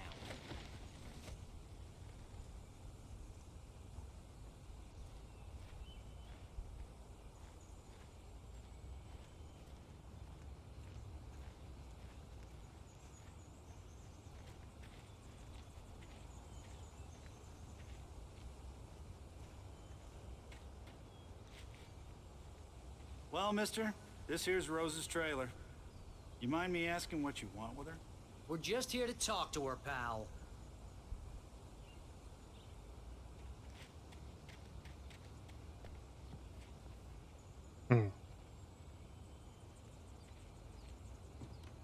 Dead plants.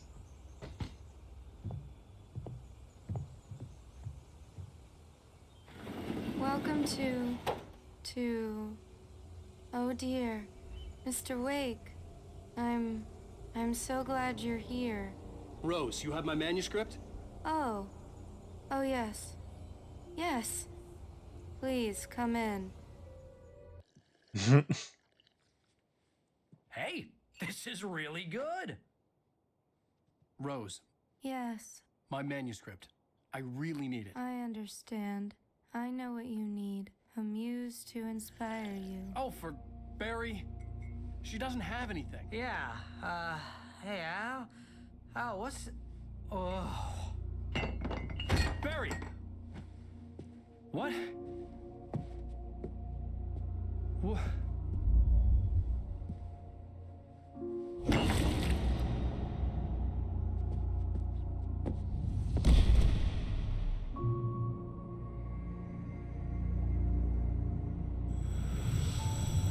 It's coming for you, hiding in my barber's skin.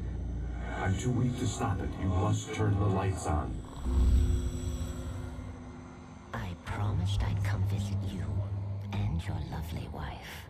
You must finish what you started. I insist. You must turn the lights on. Turn the light on. Back to work, boy.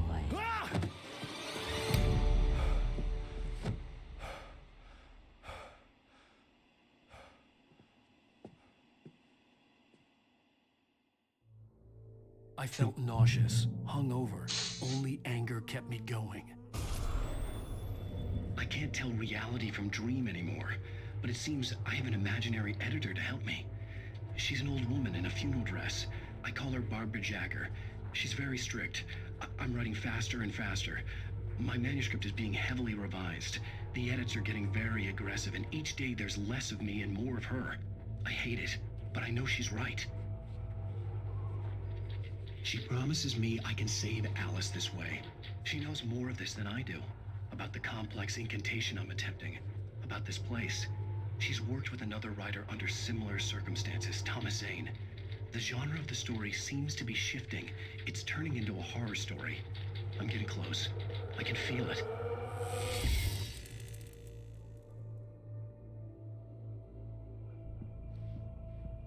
Rose took a day from me. I had less than 12 hours left to meet the kidnapper. All I could do was get Barry into the car, work something out once I got on the road. Welcome to the Oh Dear Diner. What can I get you today? Coffee? I couldn't work up much hate for Rose. Something had used her to get to me and left its mark. First refill is free. Milk and sugar on the counter there. Would you like to hear today's specials? Thank you. A nice day. Come back soon. Barry was out of it. He was way too heavy to carry. You're right. I deserve more money. I'm so handsome.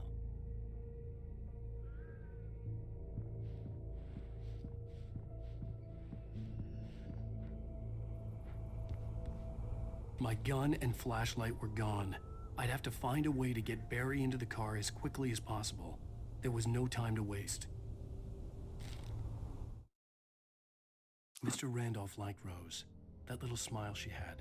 How she was still sweet when life had tried so hard to make her bitter. It wasn't any of his business what she did in her trailer. But those strangers, the writer and his smart-ass sidekick, looked like trouble. And they'd been in there for hours, way past her normal bedtime. He reached for the phone and called the sheriff's station.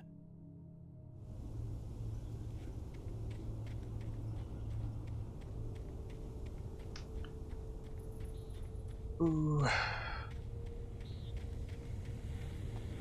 Oh. I just stepped outside to catch a breath of fresh air. Let me tell you, the weather's getting heavy. Nights like this make me especially glad I'm here talking to you and not home in bed. Once the weather takes a turn like this, I can't sleep at all. It's all tangled bed sheets and dark thoughts, punctuated by the occasional plunge into nightmare. Is it just me? Well, perhaps it is. But I hope I can make the night a little bit easier to get through. Caller, you're on KBF FM. Hey, Pat, it's Walt Snyder. What's on your mind, Walt? Well, I am the way you are, but, well, I can't sleep either, you know? I just been staring out the window here, trying to make sense of it all, but, I ain't been drinking either, you know? I just... Well, you sound like a man with a problem, Walt. I had a, argument with Danny. You know Danny, and, then I got in trouble with the law, you know, and, I'm just, well... I heard something like that, Walt. Yeah, well, you know, Danny's my best friend, and, they let me out on bail today, and now I'm just alone here at the window, you know, waiting. Man, and there's something in the air tonight, man. I was just outside looking up at the sky above our broadcast tower thinking the same thing. What are you waiting for, Walt? I don't know. You know, something's gonna happen. You know, I think I better go. Well, Walt, maybe... No, thanks, Pat. Well, good luck to you, Walt. Hang in there. Let's take a little break, folks. This weather's really something else, huh? How can I be sure that you'll walk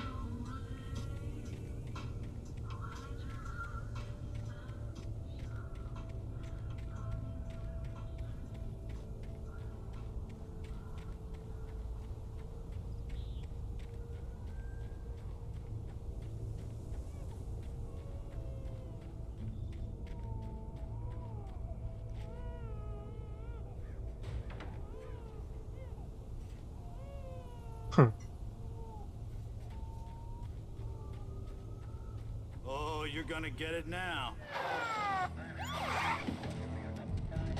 God knows what you've done to that poor girl. This is Agent Nightingale, FBI! Get him up, Hemingway! You're under arrest! You move a muscle, I'll unload right in your goddamn face! Stay right where you are, Slane! Ooh, get a little reckless with them shots, huh?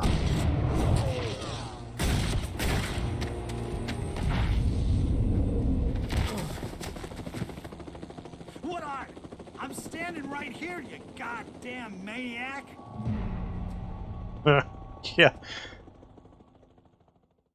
I hated to leave Barry behind, but there was no way I'd miss my appointment with the kidnapper. Give it up, Mr. Wake. Come on. Ah, shit.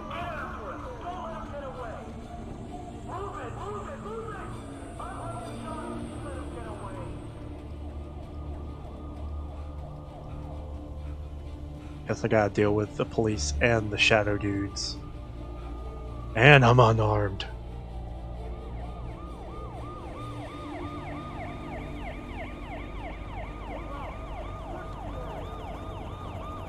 Ooh.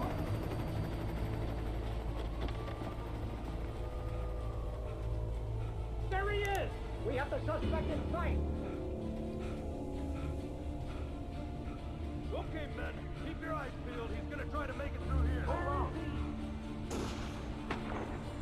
Oh, damn. Woo!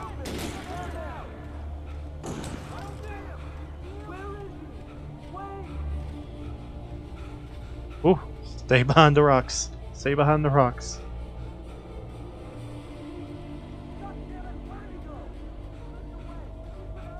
But really, I guess on one hand, I guess it's really good that they're just trying to shoot me and not apprehend me. Otherwise, they would be down here chasing me. And Alan definitely cannot outrun these dudes. It's like he's never ran before a day in his life. He gets so winded. Come on, guys. We need to head him off.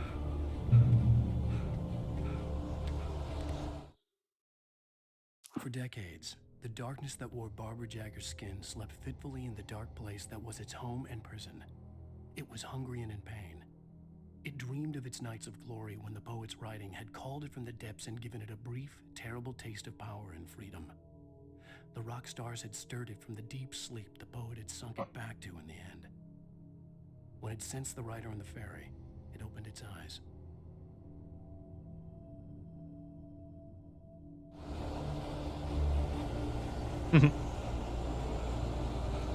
I guess it's technically Thor and Loki's fault. According to that, they are the ones that woke it up. Damn. He just got fucked up.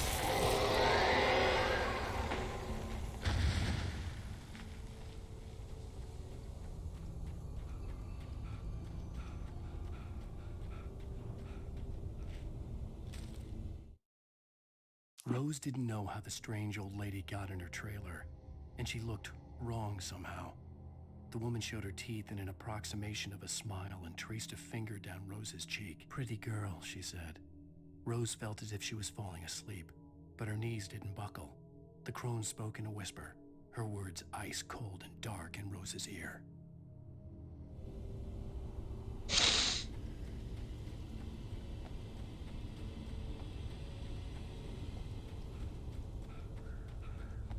Come in, Agent Nightingale. This is Sheriff Breaker. Over. Nightingale, over. What on earth is going on? My deputies tell me he fired at Wake and he didn't have a gun. You almost hit a civilian instead. Over. Sheriff, Wake's running. I'm giving chase. I don't have time for this. Well, make the time. You can't just go shooting at people in my town. Over. I'm a federal agent pursuing a fugitive. You want to discuss my methods, Sheriff? Make an appointment. Over. You stay right where you are, Agent Nightingale. I'm on my way. Out.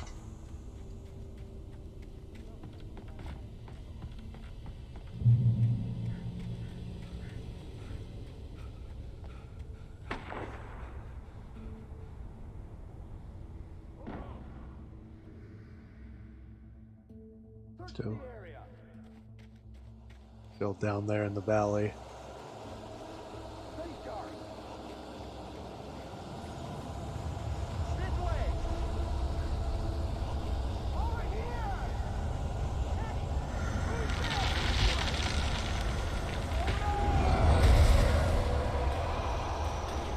Oh, well.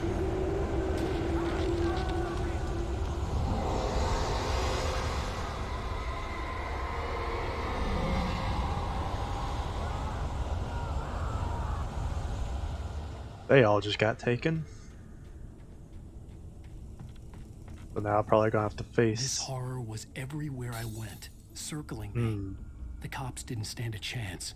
They were after a writer, not a monster. Now I'm probably gonna have to face shadows with guns now. Sheriff Breaker, this is Agent Nightingale. I've lost contact with most of the men you assigned to me. It's Wake's doing. Wait, are you seriously telling me that geek writer just took out my deputies? Are you kidding? I mean, have you seen this guy? He wears a tweed jacket. Over. He's the guy we're chasing. If it's not him, who then? Bigfoot? Over. I don't know yet, but I'm not in the habit of jumping to conclusions. That tends to come back and bite you in the ass. Out.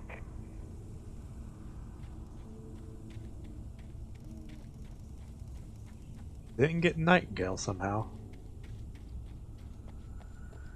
Got all those other dudes though.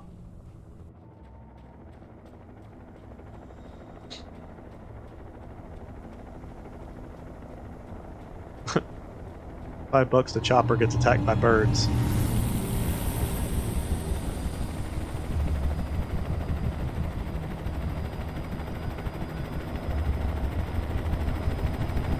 You on the ground. Oof. Hold it right there.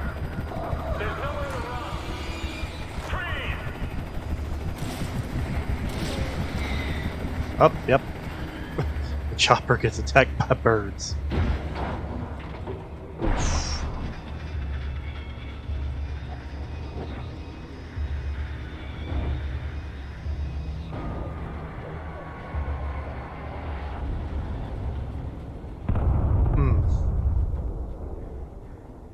Damn.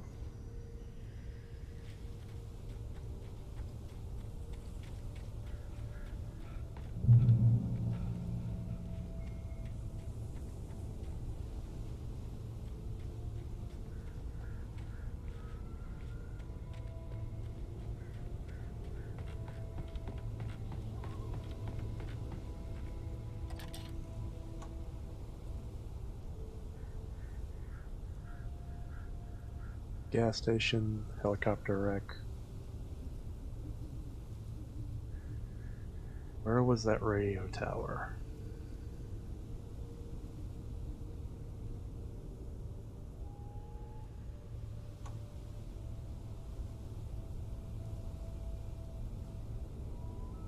I think that's the first gas station where we got lost in the woods.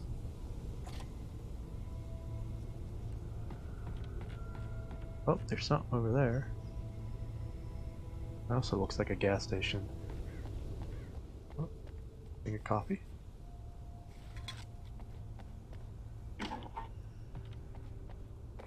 This is James. Mulligan, Thornton, come in. Over. Thornton here. James, we got both Wheeler and Rose in custody. They put up a fight or anything. Well, they were... Hey, I could see the lights of the radio station in the distance. give me that. James, Mulligan here. Over. Go ahead, Mulligan. Over. We got Wheeler and Rose here. Wheeler's drunk or hopped up on something. Speaking of which, that Fed had a pretty distinctive whiff of Otis Scotch about him, you know what I mean? Over.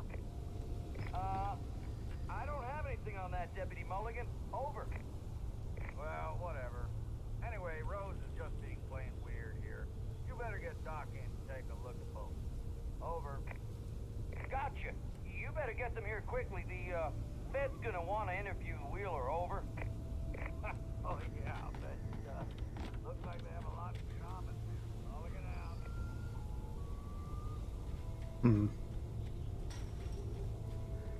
I imagined that the broadcast tower in the distance was part of the local radio station. Maine seemed like a decent guy. Perhaps he could give me directions to the coal mine.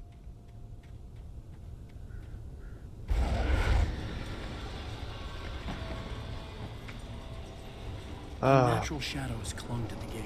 The darkness that was after me was trying to stop me. I wouldn't get through without a light. There was no power to the searchlight.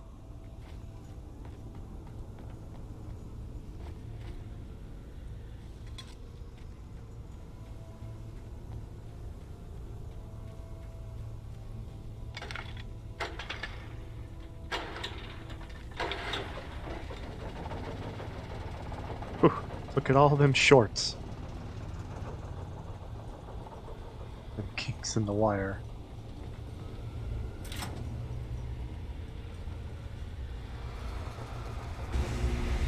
The old generator conked out. I'd have to see if I could fix it and try again. Damn. Yeah, I'm sure it'll be that easy.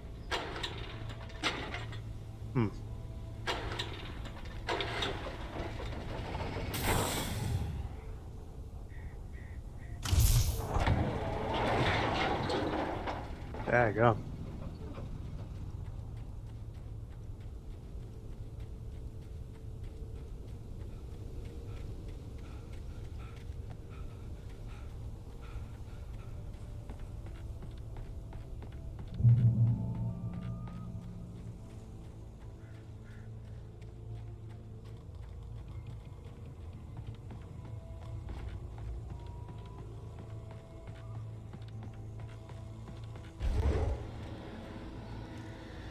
Another one. Whoop.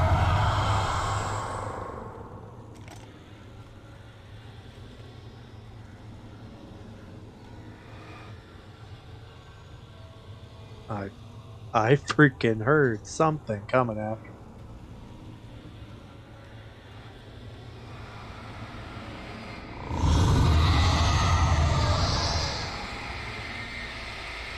Oh, I guess it was just the gate.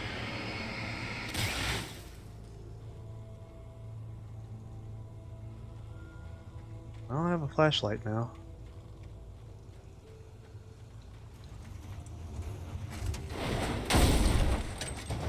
Oh. It took me a moment to recognize the flashbang grenades. They were an ideal weapon for my situation. Yeah, they are.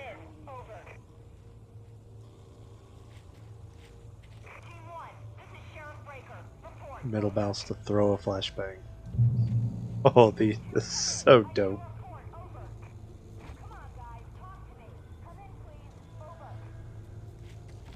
They're all gone, Sheriff. All gone. Come on. Come on.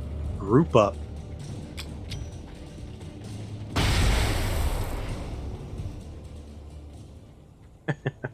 Get fucking swerved.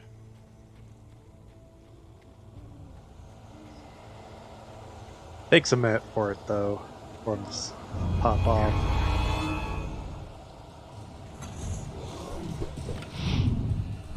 Ooh.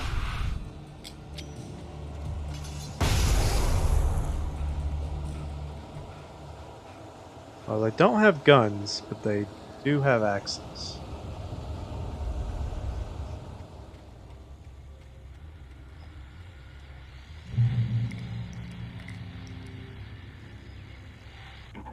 And here's another call. You're on KBFFM with Pat Maine. It's Milt Peabody, Pat. What's on your mind, Milt? Well, I live near the trailer park, Pat, and there's a big ruckus going on over there. Well, that's just up the road from me, too. What's going on, do you know? I don't know, but there's a bunch of police cars there, lots of sirens, a helicopter buzzing around, and I think I heard some gunshots. Gunshots? Yes, sir, like from a pistol. So can you find out what's going on? Because it's just next door and they're popping off guns there. They're still shooting? No, it was maybe 10-15 minutes ago. It sounds serious, Pat. I'm telling you, it don't sound like no party. Well, I'm certainly going to give the station a call, Milt. Okay. You'll hear it here as soon as I hear from them. Okay, thanks.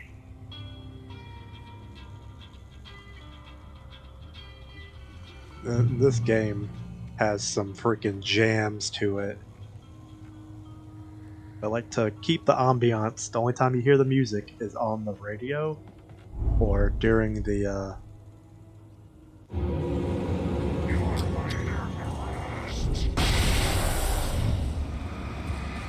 credit scenes at the end of an episode. To kind of like keep that ambiance about it, which is, I think, is pretty neat. Touched by the dark presence, Rose was lost in a dreamland where everything was drawn in black and gray crayons. The old lady had promised her that all her wishes would come true. She would be Alan Wake's muse. She was smiling so hard it hurt her face. She crushed a bottle full of sleeping pills into the coffee. Deep down inside, she was screaming in terror.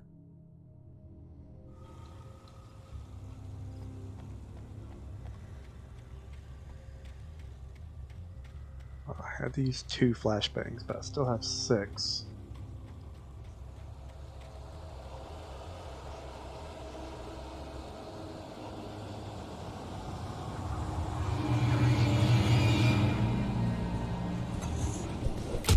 Oof!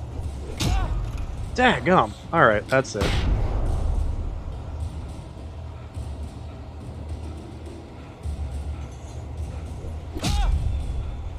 Fucking hey.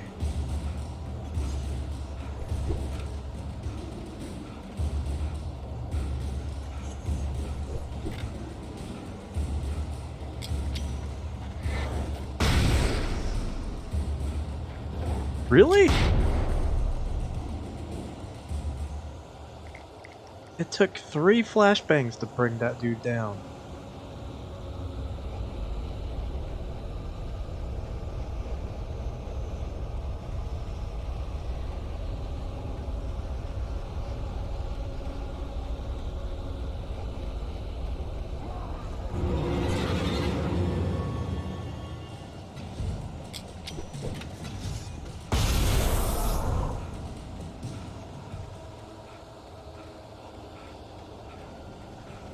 Come on, Alan. You're almost there.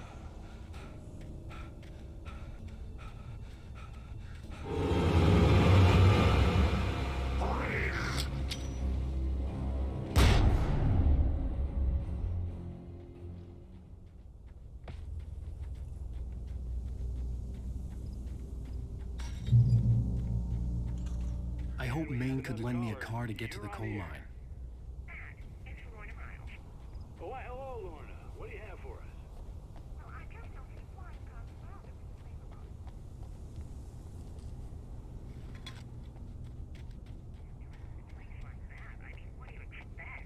The sheriff should be helping us normal citizens instead of wasting resources on those people.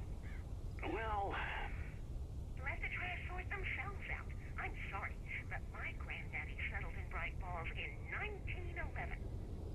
well, thank you very much for that compassionate viewpoint, Lorna.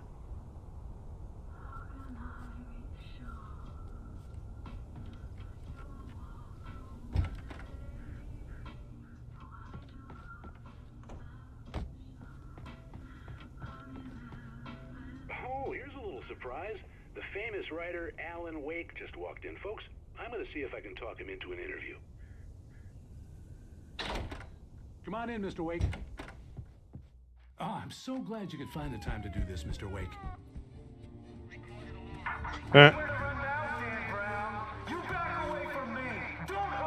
Whoa, whoa, whoa. Everyone calm down. Put the gun down. We're all friends here, right? Cool your jets, Nightingale. We got him.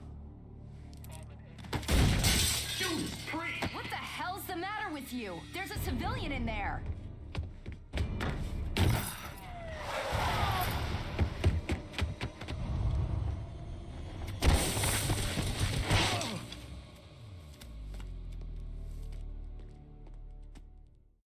I'll get you yet, even if it kills me. You hear me? You hear me, H.P. Lovecraft? I had fallen off so many cliffs it was ridiculous. That's what you get for naming a book The Sudden Stop. It was probably good I hadn't had the chance to tell Maine where I was going. I'd have to lose the cops and find my own way to the mine. I think that was like his 5th horror writer reference that he's made. Nightingale stared through the broken studio window into the dark woods. He turned around, started to walk out, but Maine grabbed his arm. "Young man, you almost shot me. You don't shoot off rounds at people like that. What's the matter with you?" Nightingale shook his arm free, marched out. His cheeks burned with rage and humiliation. I'm not sure if he's possessed or influenced in any way by the darkness, or if he's just like a dick.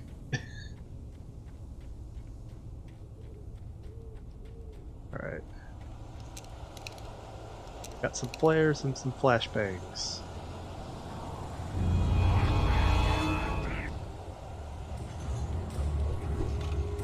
Alright, come on, group up. Ooh, that was a close one.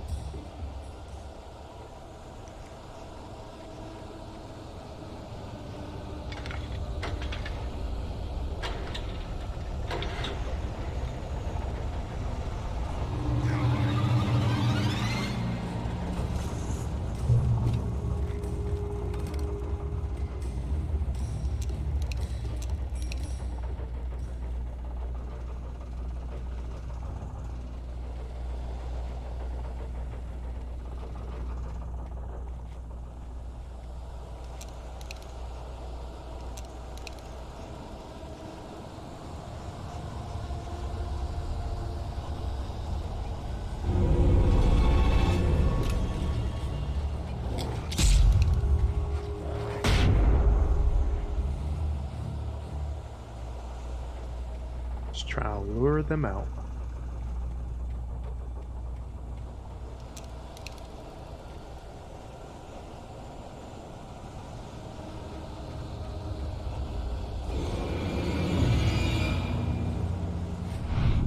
Ooh.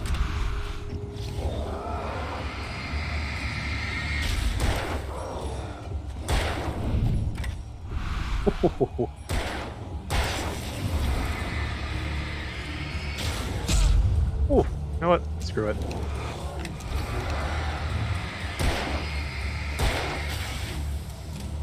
Damn it.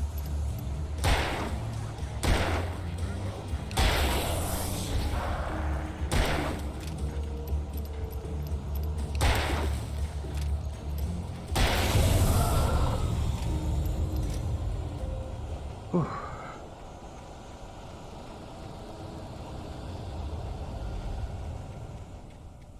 There was no sensible reason for the power company work lights to be here. It was almost as if they'd been left for someone like me to use.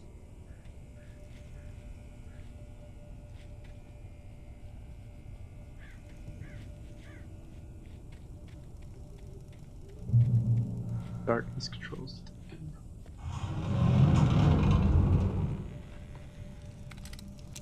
Oh, nope, shotgun. You do get a shotgun.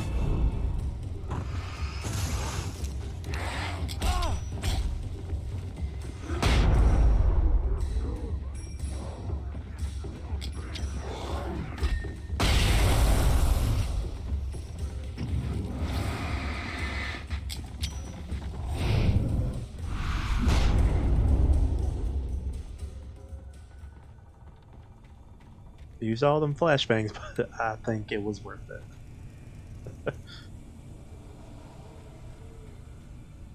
See, manuscript page.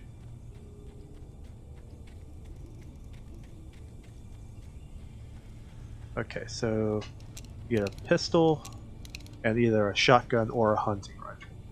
Okay, I wasn't crazy. The bulldozer's engine roared to life. Mud and rocks flew as it fought for traction. It crashed the concrete wall and landed heavily in the yard. If it were an animal, it would have shaken its head after the impact, fixed its eyes on me, and charged. Of course, it had no head, nor eyes. Shadows crawled on its form, twisting it into a monster. Then, it came for me.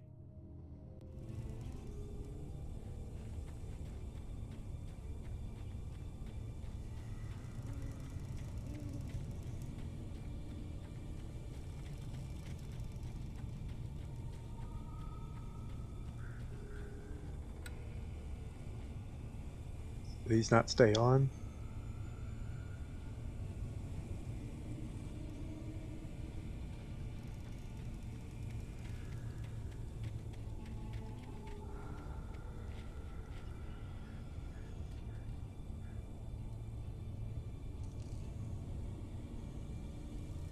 Nope.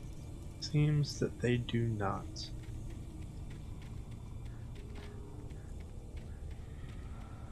In light, you can hurt them.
I was wondering if it was gonna summon any or if it was just messing with me.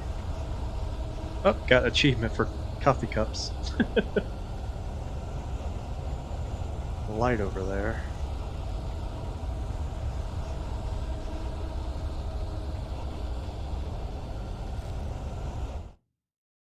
Sarah trusted her gut, and her gut said Agent Nightingale was an asshole. He felt wrong, and it wasn't just the smell of stale booze. It was in the way he flashed his badge, pulled rank, the look in his eyes when he wanted answers. Where was Alan Wake? What was this about an accident?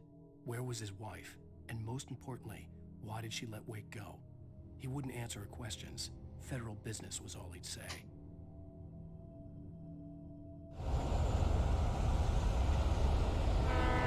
Choo choo. Chugga chugga chugga chugga chugga. Oh, short train. Water tower. Hello? The most stubborn man I've ever met. Alice? Alice? Alan, I'm so afraid. He keeps me in the dark. Please help me. I look at you, Alan, and it's not you. your eyes? Alice, I'm here. I'm so alone here. It's all gonna go to hell. You need to be careful. Cooperate. The connection had been terrible, but that wasn't the only thing that hadn't been right with the call. She sounded wrong somehow, but she had called me.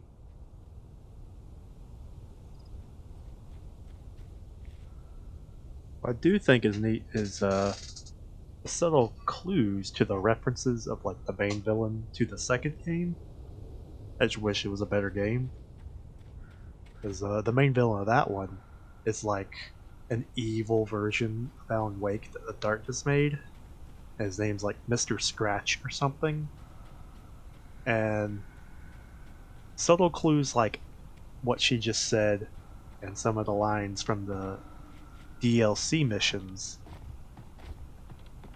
Because there's like 2 extra chapters that they made as DLC for this game. And playing through those, it kind of like lets you know of a build up to something else. Ooh.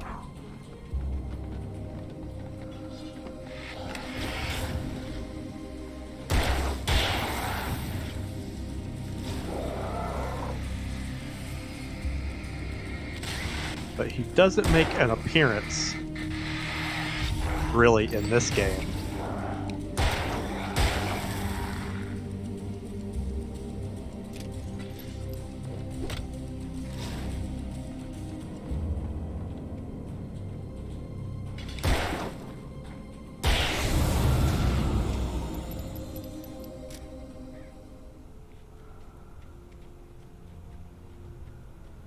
But I do plan on finishing this and then playing the 2 DLC chapters, which I think at this point you get them for free just from getting this game. This game's kind of old at this point. The pipe wrenched itself loose from the bridge's steel framework. Wrapped in darkness, it floated in midair, twitching. For a moment, I didn't understand what I was looking at. The heavy object lurched at me with impossible force. I threw myself out of the way, but just barely. When I turned my flashlight on it, it shook in a dark rage before it flew at me again. I could see a railway bridge up ahead and a warehouse of some sort on the opposite shore. I hoped I could find a car from there.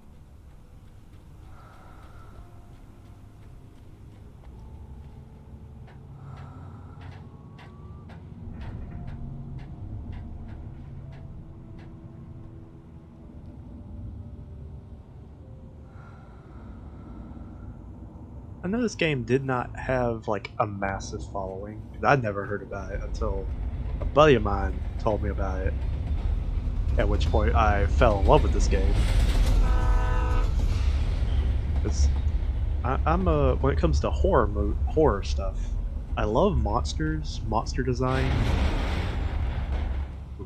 But I'm also a big fan of what I call big time horror in a small time town. Like Stephen King. That was pursuing me was growing stronger, and it was taking over everything in its path. Stephen King's It is probably the best example of that theme, along with just about anything made by H.P. Lovecraft.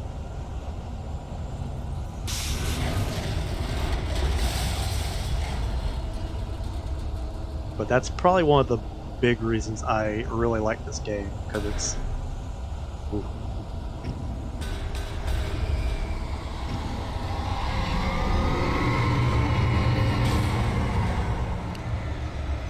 It's big time horror in a small time town. Some evil cosmic force in an old backwater town that gets woken up. Ooh.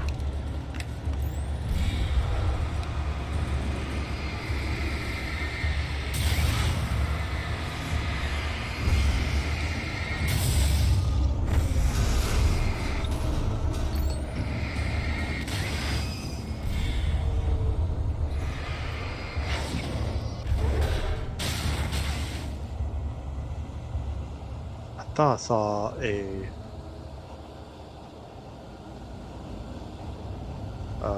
flare. Oh, there it is. It must have been the flare that I dropped.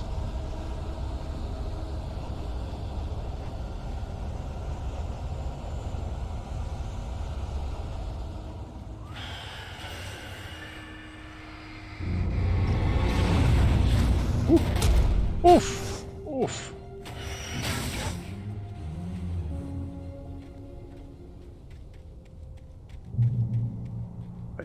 But yeah, big time horror in small time town is like my favorite horror trope.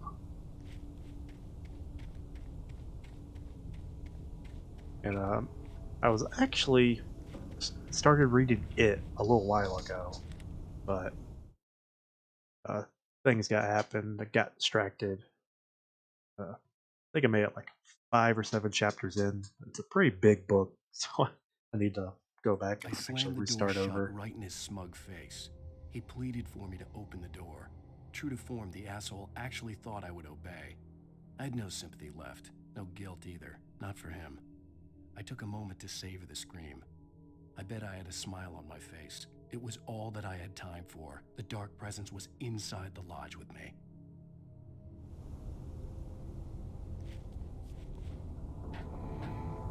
And As speaking a of, teenager, just starting to get interested in writing, Stephen King had been a source of inspiration to me. I thought about all the inanimate objects that had come to life in his books. No one is safe in a good horror story. Certainly not the protagonist. That's what makes them fun. This was anything but. The darkness could possess anything, and it was getting closer. oh, hell yeah, Maglite. That's another thing that is kind of cool about the mechanic system of having to fight shadows in this game. You get better lights periodically throughout the game. So I swapped out a little rinky-dink flashlight for this Maglite, which it has a slightly bigger light area, but more battery time. And then there's even bigger flashlights you can get. I remember the big badass flashlight you can get is a portable floodlight, and that thing is awesome for fighting these guys. I think the bigger lights also uh, they use more force, so it like gets rid of their shadow armor quicker. So swapping out for better lights is an all-around bonus. Of you have more battery time, and it consumes less energy to destroy their shadow armor.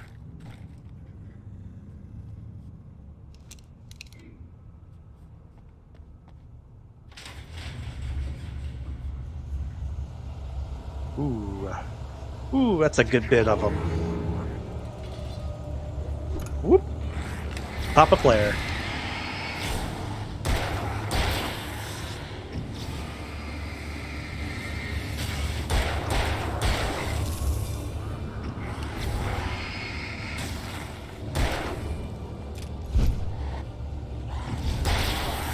Oh!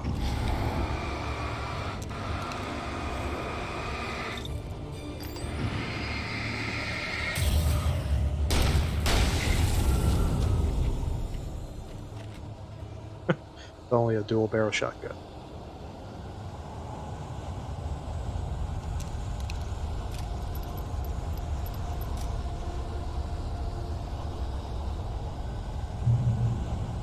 It is also very nice that somehow the batteries recharge themselves.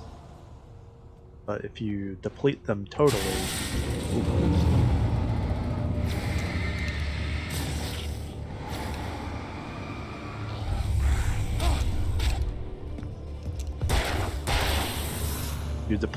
totally, you have to swap them out.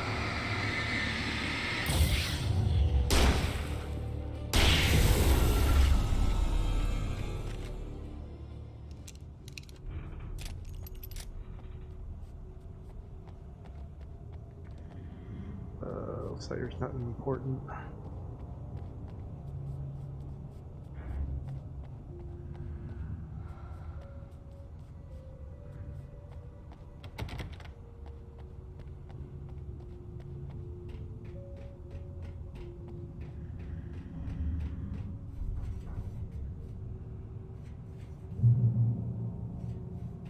Nice. I can hear the fucking shadows purring at me. Oh, another TV. We take the facts of our existence for granted, unaware that they are merely a thin veneer of desperate self-delusion, covering a vast cosmos of madness and horror. All too often, the stars are right. In Night Springs. Remember the first time I played this, I sat here and I watched all of these, just because it's like, I was a sucker for the Twilight Zone when I was younger. And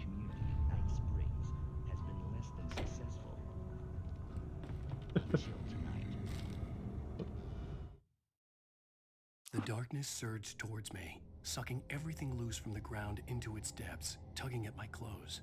I saw the flare the kidnapper had dropped and threw myself towards it just as I felt my feet leave the ground.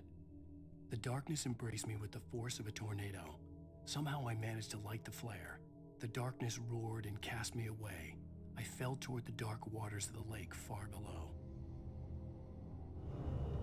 Well, I'm glad you changed your minds about this. Ancient customs, local mythology. My editor loves this kind of stuff. Well, Mr. Derleth, we don't want to feel like we're on exhibition. But you have demonstrated the seriousness of it. Oh, I am serious. Really, oh.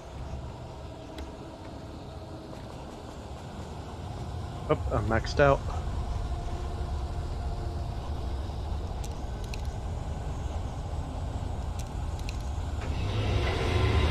Ooh, there it is. Okay. Lost time. Okay, so there are some times where it throws bosses at me.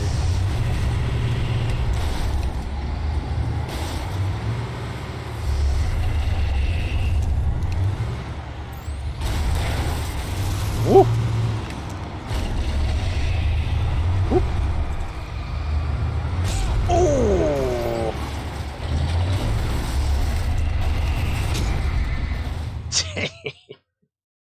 Double tapped my ass.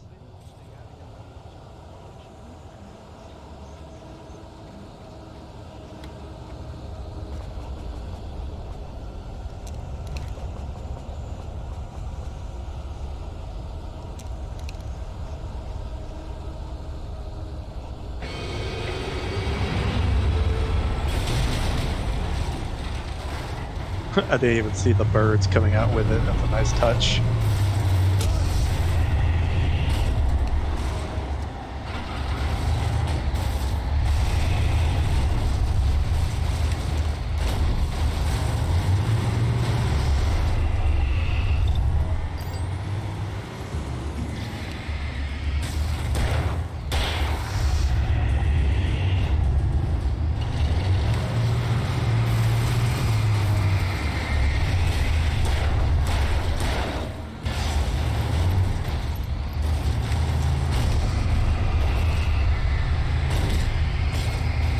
Woo.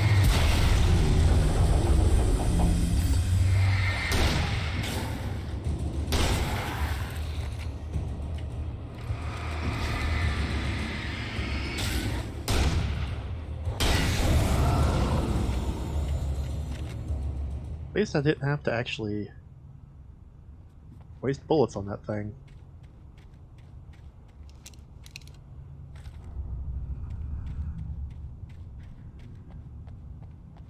Which I guess does make sense. It was technically a possessed object. And like the other ones, once you destroy the shadow armor, it's kind of a done deal.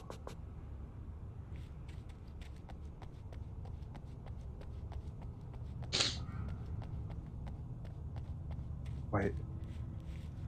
Leave something up there? Damn. Thought I saw something glow up there.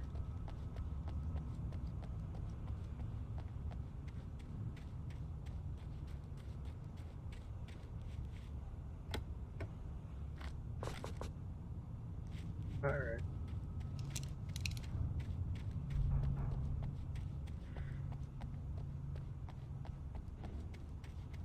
Oh, it's probably bullets that I couldn't pick up while I was up.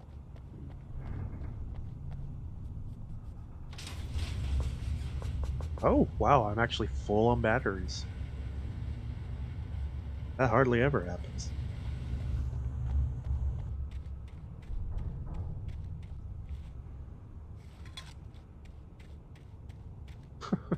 See how often this place gets used. Trees growing in the middle of these. There's a car.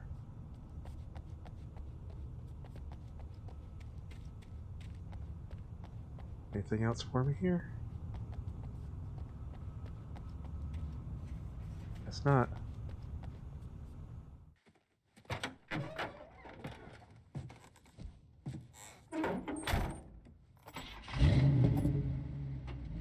I had never been this glad to see the sunrise. I had a couple of hours to get to the coal mine.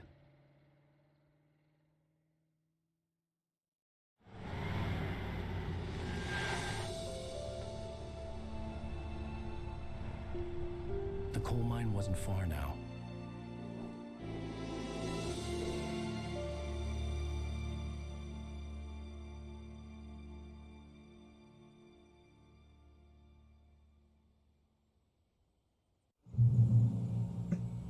Today, I would meet the kidnapper, and he would give me Alice. I wouldn't give him any other choice. A drowning man will clutch at a straw.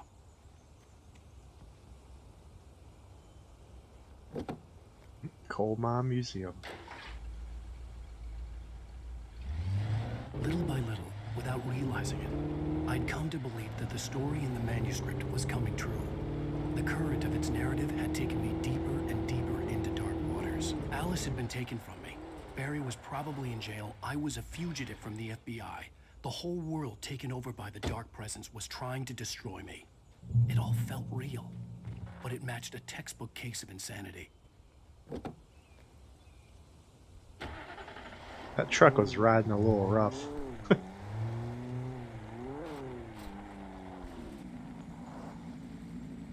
Bridge out, huh? Alright.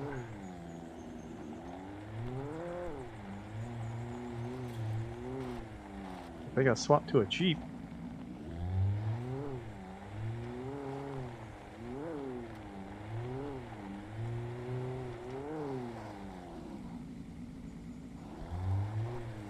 There's a staircase. It probably wants me to go up there.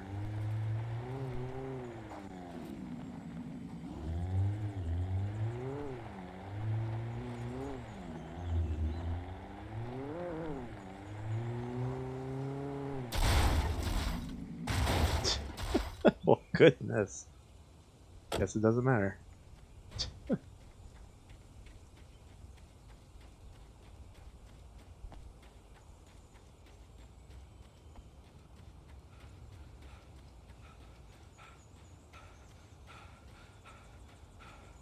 Alright, there's another vehicle I can jack.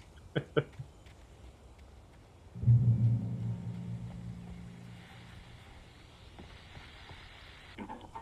is Pat Main, and you're listening to KBF-FM. Folks, I want to apologize for kind of abandoning you to that looping music track last night, but I was detained. You see, I encountered a big shot G-man with an itchy trigger finger who could use a lesson in manners and a boot in the ass. Not necessarily in that order either. No, folks, I know I'm not being very informative here, and I apologize for that. I really should just keep quiet, but I'm just so peeved right now, because some people just shouldn't be carrying badges. And I'm just glad that our Sheriff Breaker was there to straighten things out. And if someone I met last night is listening, let me just say, I'm sorry if my mouth got you in trouble. I'm pretty sure you're not the bad guy here. Godspeed, son. I hope you know what you're doing. Now, on a lighter note, I'll be talking to Dr. Nelson all morning. But first, a little music.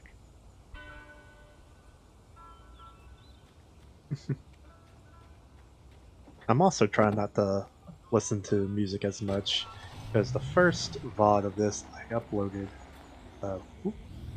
I fully listened to like the music just chilling, and I ended up getting a copyright claim on my video. So I don't know what extent that reaches. Ooh. It's definitely easier to drive with an actual controller.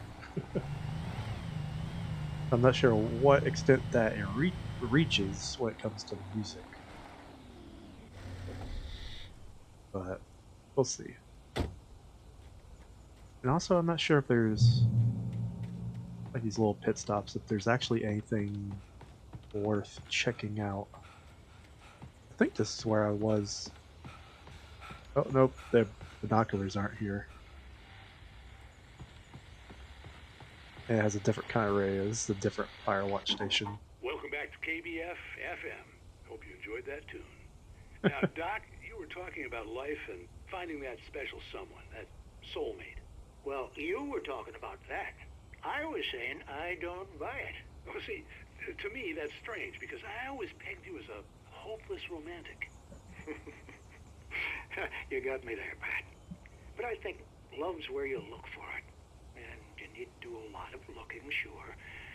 But the idea that there's that one special person out there for you, and if you miss that chance, it's gone forever and you're forever incomplete. I mean, isn't that depressing? Or, heck, childish even? There's plenty of fish in the sea. And apparently a fisherman has a fishing analogy for everything, but what you're saying, isn't that a little harsh? Well, no. What I am saying is that your potential for finding that connection isn't limited to what's essentially a chance encounter. How is that harsh? Yeah, well, I guess that's a nice thought, but let me say something personal here. Okay. Now, well, I don't disagree with you exactly, but I can't really fit that together with what I feel, what I felt for someone, because she was the one. She was. And I let her drift away from me. Maybe I didn't put in the work, I don't know, but, well, since then, and it was a long time ago, but since then there hasn't been anyone, not like her. And I'm not saying I dwell on her or haven't moved on. I like my life. I'm not living in the past, but I do miss the way she completed me. You can't argue with the heart, Pat. I'm sorry, folks. I had kind of a scary experience last night, and let's just say it's shaken a few things loose.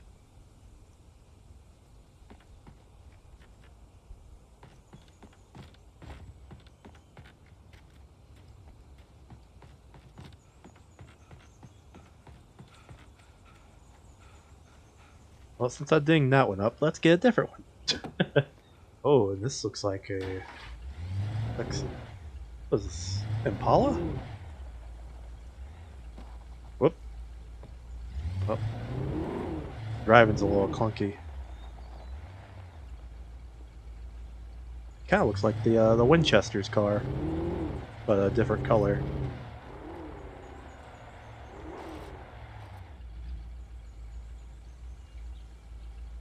I've been here. I'm not sure why I keep checking these places. I keep thinking that I might find something useful in them.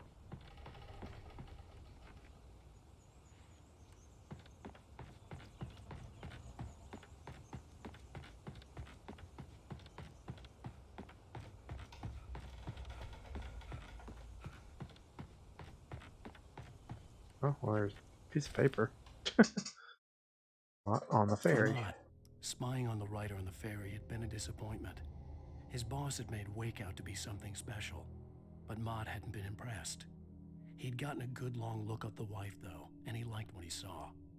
Mott had fantasized about goading Wake into a fight, but it hadn't happened. Still, he'd get his chance to see if the writer had anything in him. He'd been promised as much.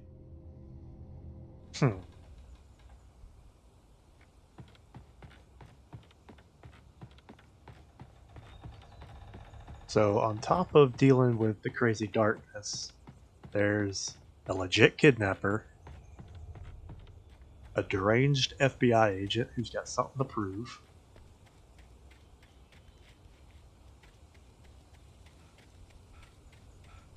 I could kick this down.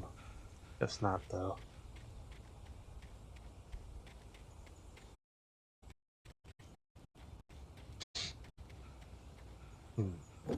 It's like, what other troubles could Alan Wake attract?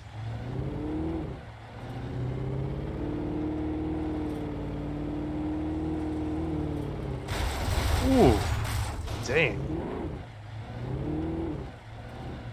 Oh, this is the coal mine.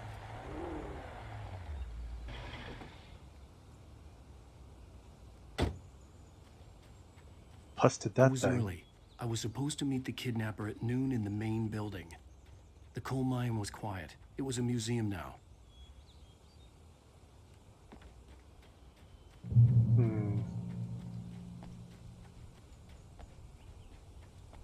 People just leave their coffee everywhere.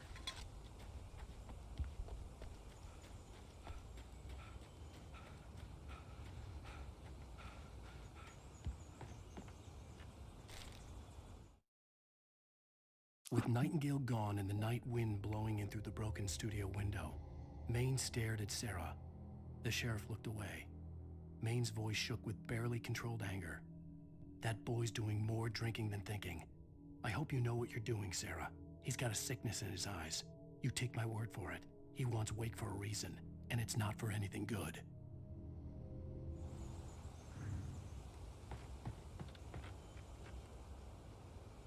"1970 volcanic eruption below Cauldron Lake, while relatively minor, caused most of the deep mining tunnels to collapse or flood. 32 miners lost their lives in the calamity, and all mining around Bright Falls came to a final stop. Now, many of the remaining buildings are protected as historical landmarks."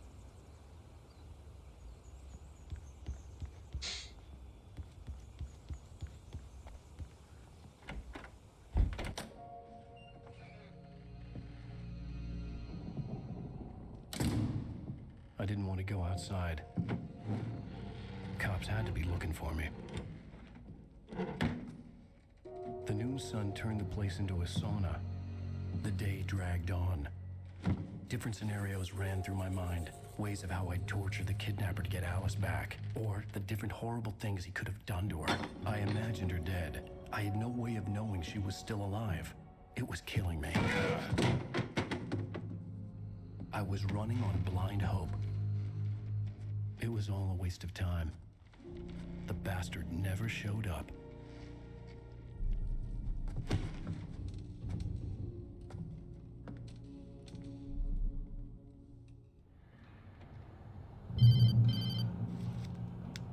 Wake! Where the hell are you? Change of plans. You know where Mirror Peak is? It's a big mountain north of where you are. You follow the path from the mine, you can't miss it. There's a lookout point there. I'll be waiting. I'm through being jerked around by You you. want to see your wife alive? Because if you do, you better watch what you say to me. Do we understand each other? I want to talk to Alice. Yeah, and I want the manuscript. Don't keep me waiting, Wake. Hello? Hello? Ah! I'm gonna kill him. I had to get to Mirror Peak.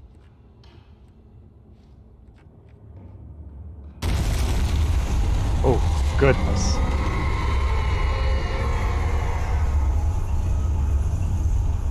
It was close. Maybe closer than ever before.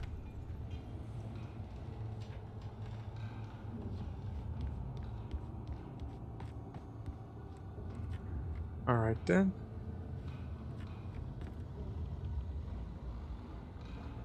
Damn! Just threw those things all over the train yard.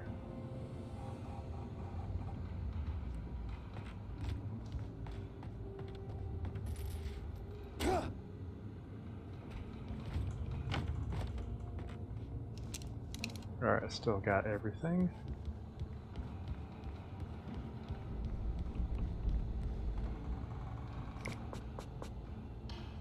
Coffee.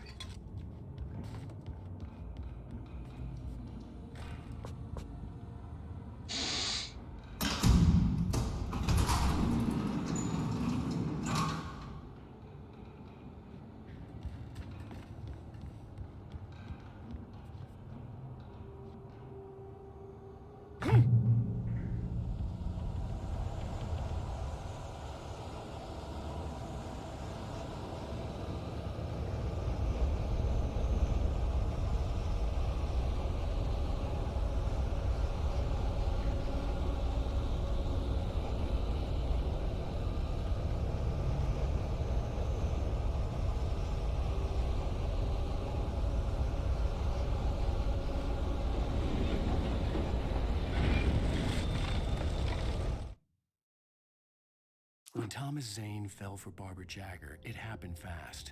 She was young, vibrant, and beautiful, full of life. He had never been a very happy man, and without any seeming effort, she had changed all that. Zane felt good for the first time in his life. Everything she did was another piece of a jigsaw puzzle he hadn't even known he'd been missing. And best of all, she made the words flow, strong and sharp. She was his muse.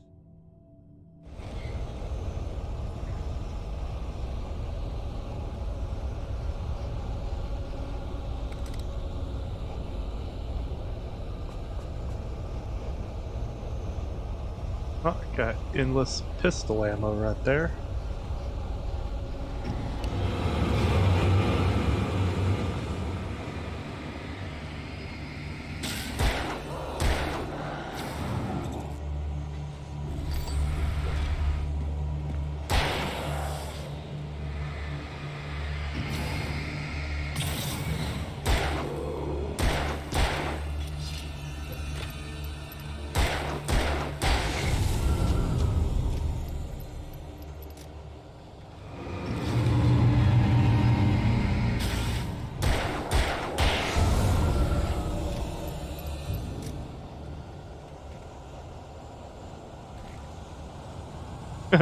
Yeah, it's kind of ridiculous when you're just like, who leaves these giant crates of ammo?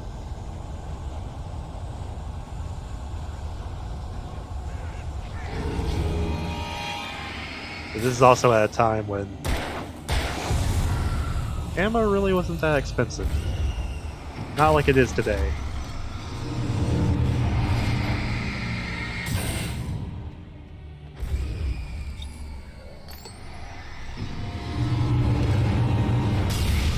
Ooh, goodness.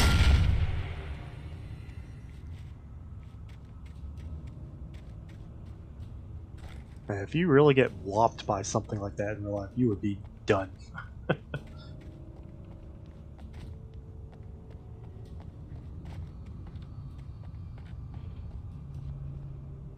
Ooh, flashbangs, hell yeah. Ugh. Don't know if I'll finish this episode, but I'll see how far I get. It's getting kind of late here, I'm getting a little tired. But I will... Alright.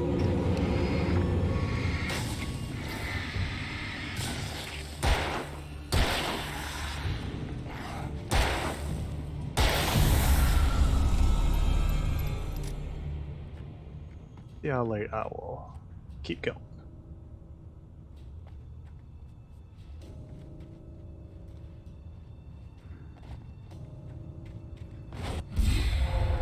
Hello? Oh, it's in the train.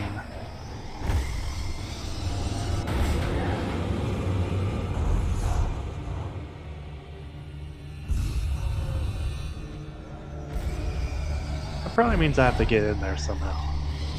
There's a ladder. Let's see if there's anything else.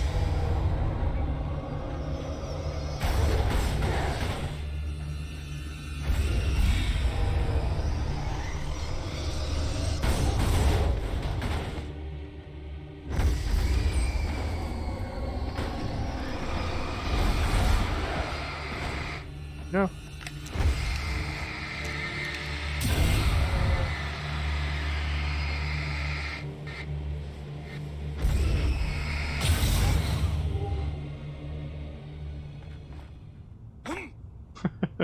Yep, just drop a flare in there. Done.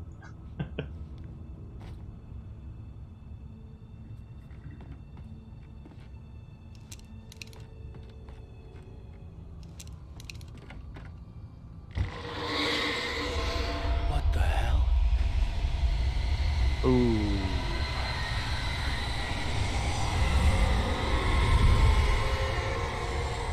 Tornado.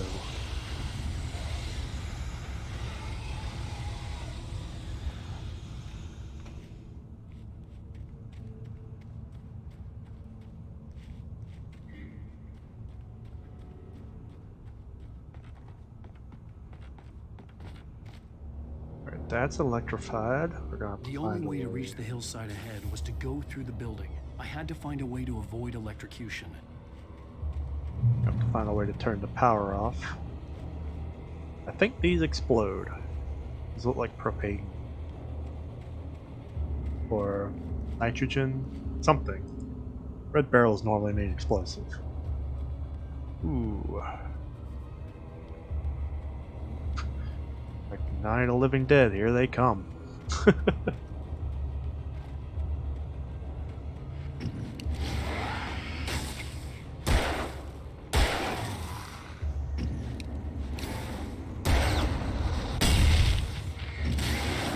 That didn't do nearly what I thought it would.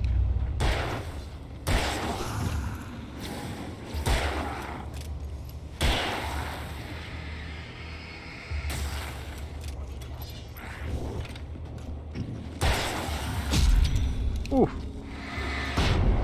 Well, that works too. Accidentally dropped a flashbang. When it fell over, I thought for a second it was going to shoot back towards me. Then it exploded. And yet,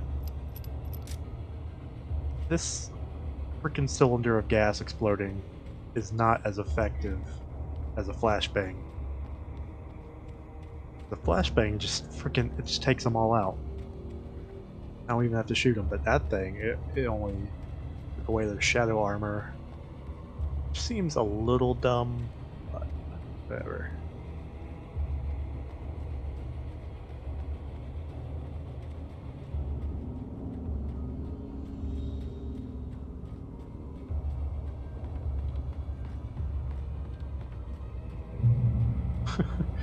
So for this, I'm going to have to turn off the power.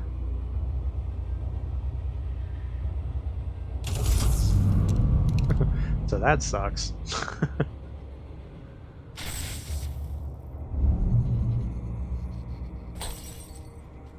Yep.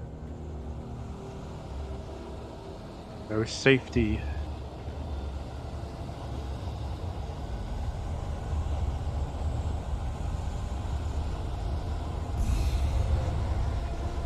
Ooh.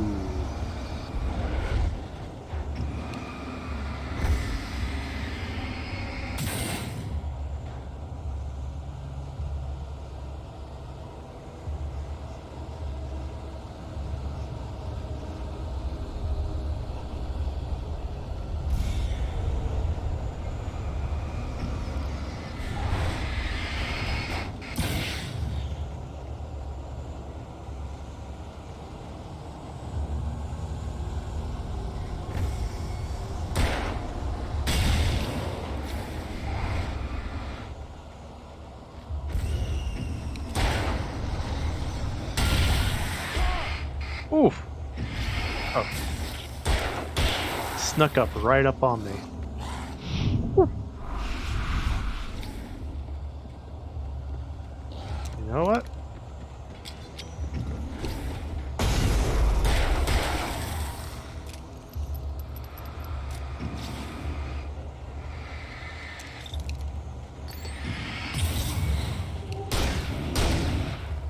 Wow.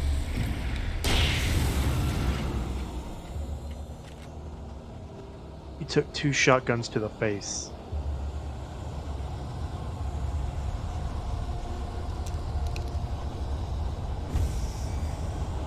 Oh, there it is. Woo. Yeah, something that probably weighs like a ton just gets hurled at you. That would fucking, you'd be done.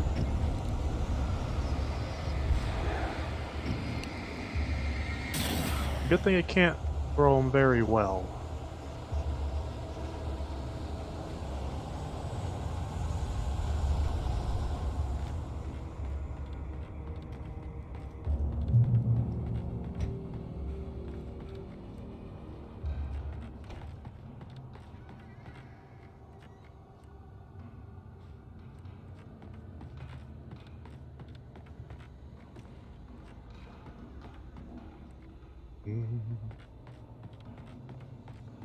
Goodies. I I fucking heard that. Hello?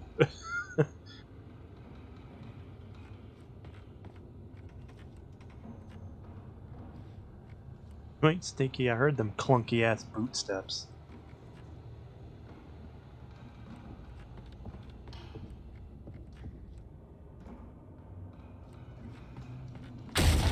Ooh, that. Yep, that got me a little bit.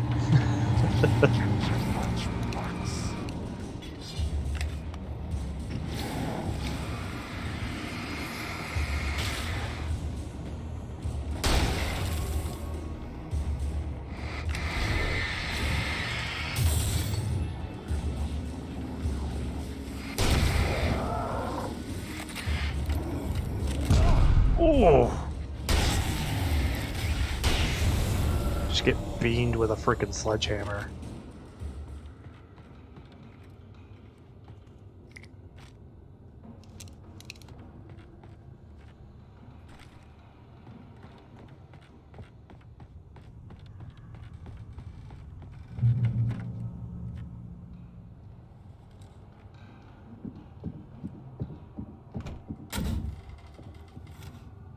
Uh-huh.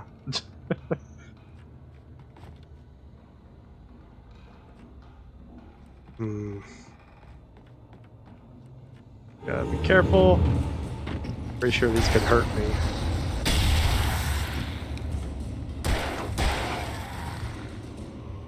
They're exploding barrels. I don't think... Press no one in the dark.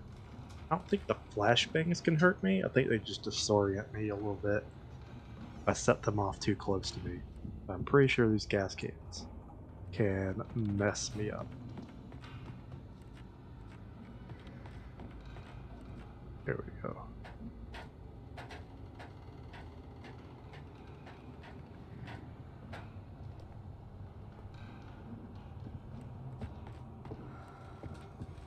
Hello. The little thing of coffee. What is illuminating this chair? The chair is weirdly, like, it's glowing. It's radiating light in this area. It's weird. A little creepy. Some of the Taken retained echoes of their former selves, but these were just the nerve twitches of a dead thing.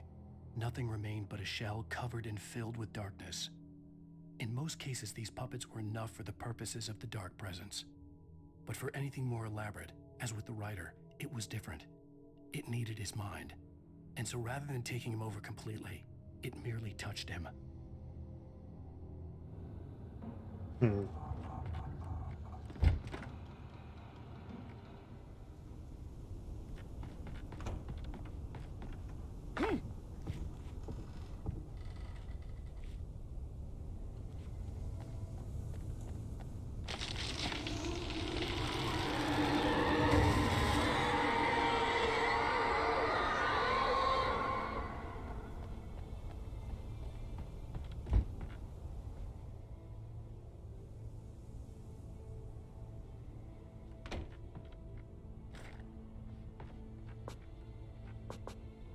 Good on batteries.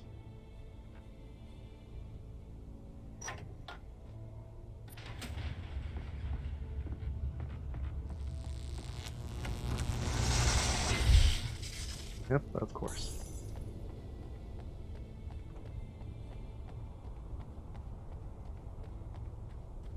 There was no way the Nice. flashbang grenades were standard power company equipment. Yeah.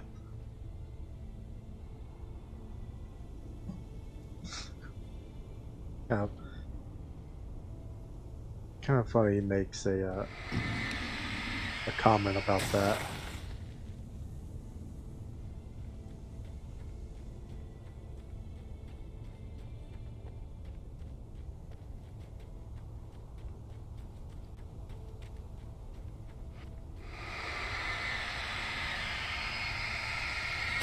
I think they're a plot tool left by the other writer, or Alan Wake somehow managed to write that and make it make sense.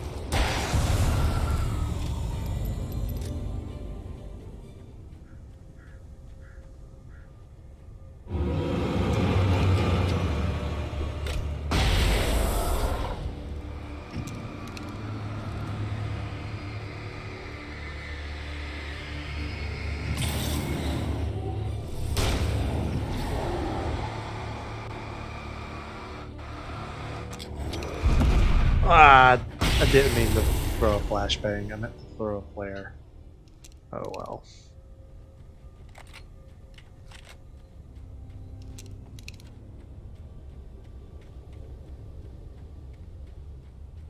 It's definitely easier swapping between gear on the Xbox controller.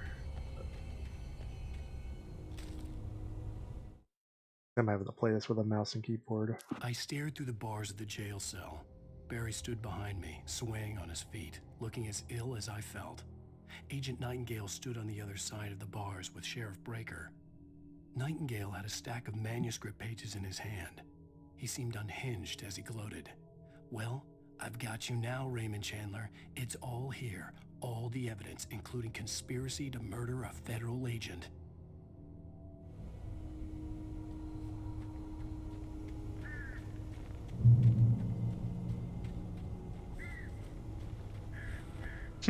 Coffee. Oh.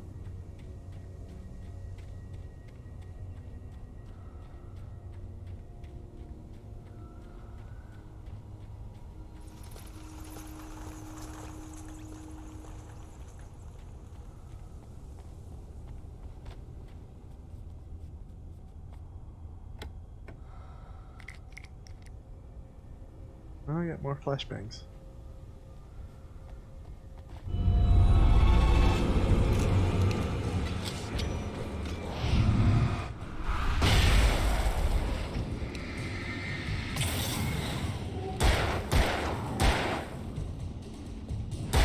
Oh, that's one of the big ones.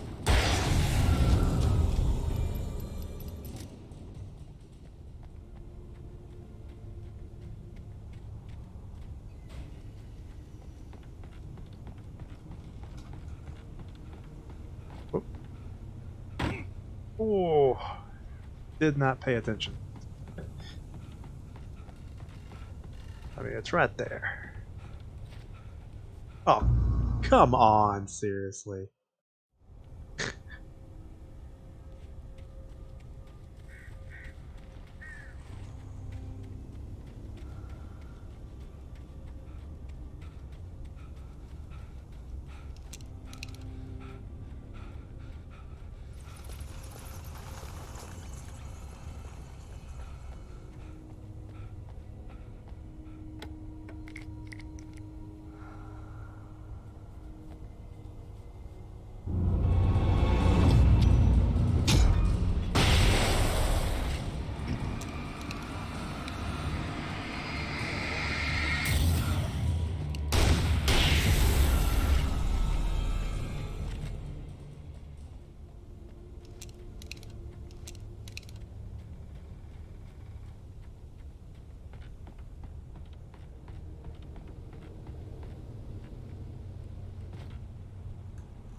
I had no real plan.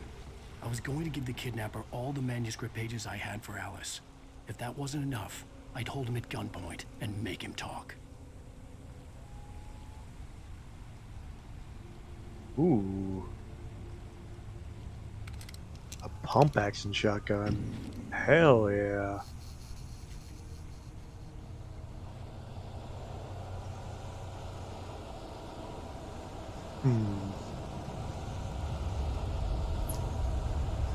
Alright, I see there's a couple things of lights.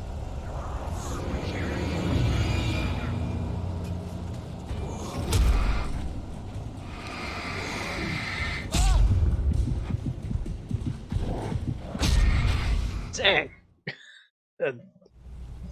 Didn't see the dudes coming. Alright. I had no real plan. I was going to give the kidnapper all the manuscript pages I had for Alice. If that wasn't enough, I'd hold him at gunpoint and make him talk.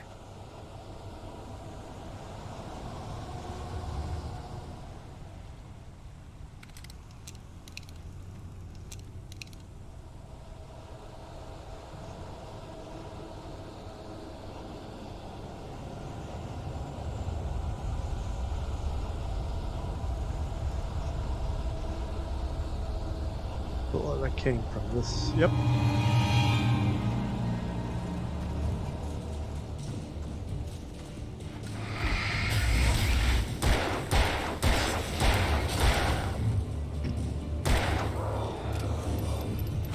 Oh.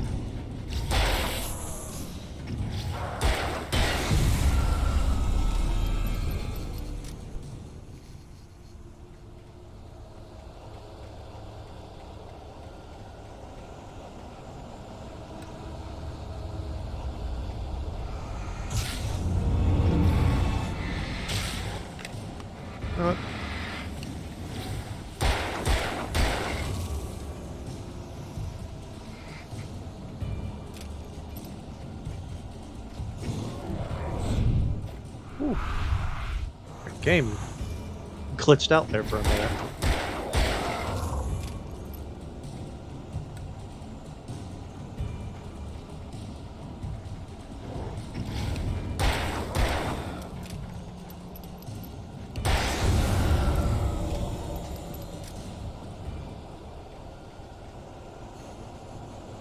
Good thing of coffee over there. Gotta risk it. Whoop! Yeah, it can go off right in my face. Phrasing. And I'm fine.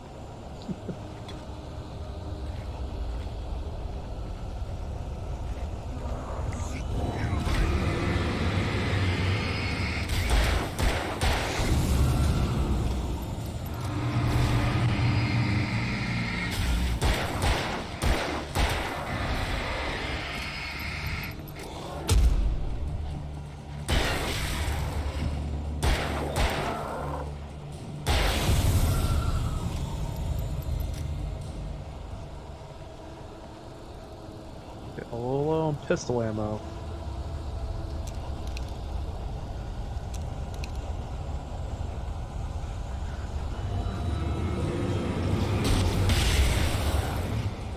Get fucked.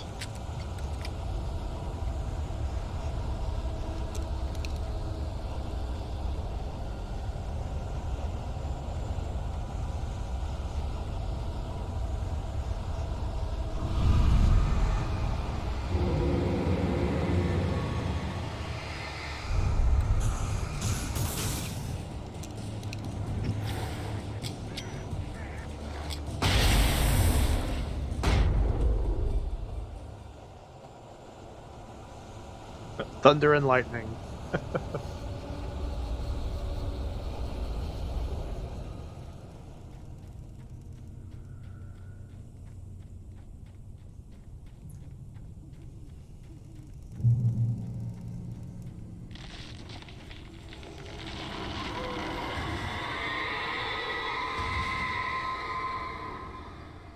The dark presence was moving ahead of me in the same direction I was going. A cold feeling settled itself in the pit of my stomach. Was it going for Alice?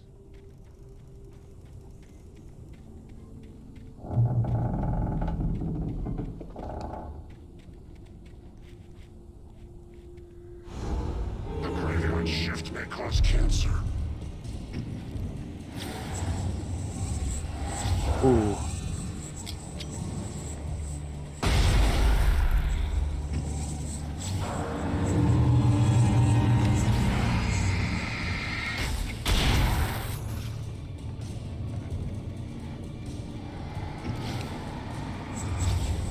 These speedy ones are so much a pain.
place was dead, a ghost town.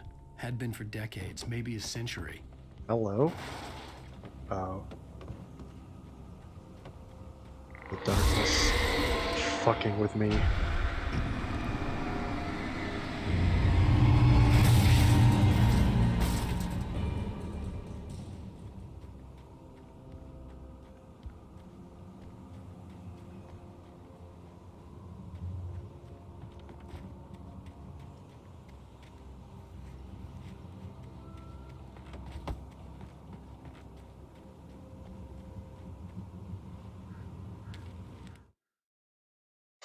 Things were never as simple in real life as in fiction. I had lost count of the times I had wished there'd be a clear reason for my writer's block. Something to fight, something to lash out on. There wasn't. I was filled with doubt. I was nothing like the hero in my books. Alex Casey had gone through his life with single-minded determination, never wavering from his goal. Even now, I was angry at myself, angry at Alice, angry at Barry. I was fumbling and I had no plan.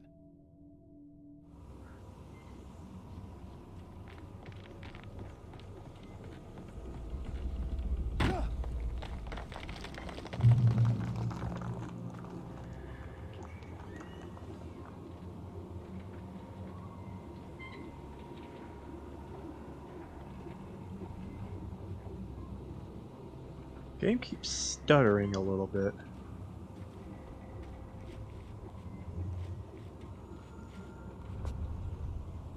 Full on batteries.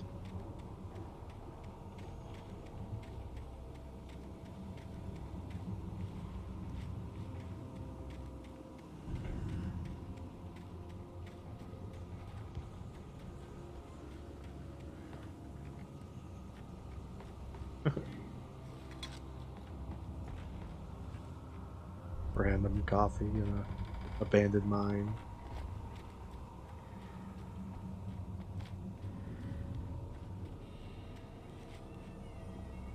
Seeing if there's any little bits of helpful stuff laying around.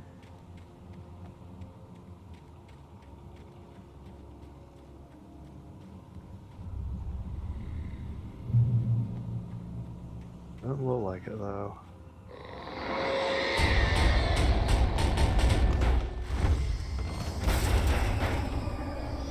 Oh my.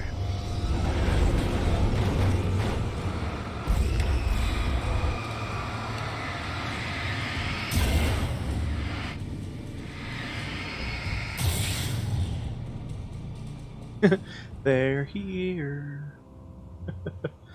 I don't know if the achievements are popping up in the recording,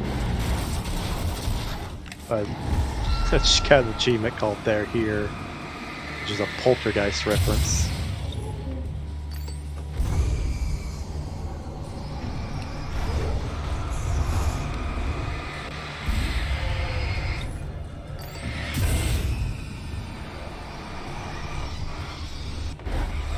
Really glad I have these pillars here to block this thing's for me.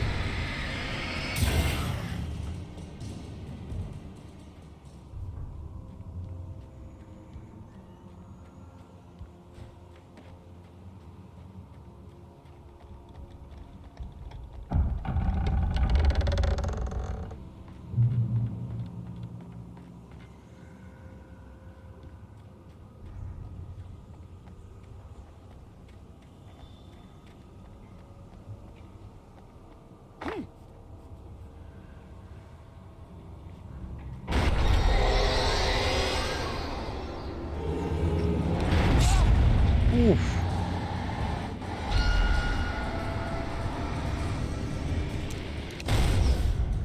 Nope.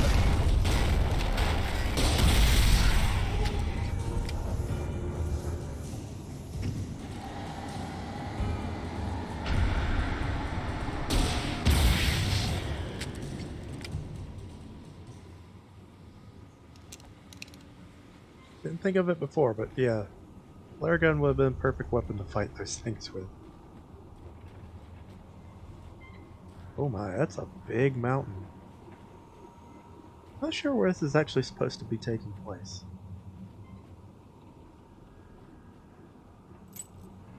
key that I didn't know I needed.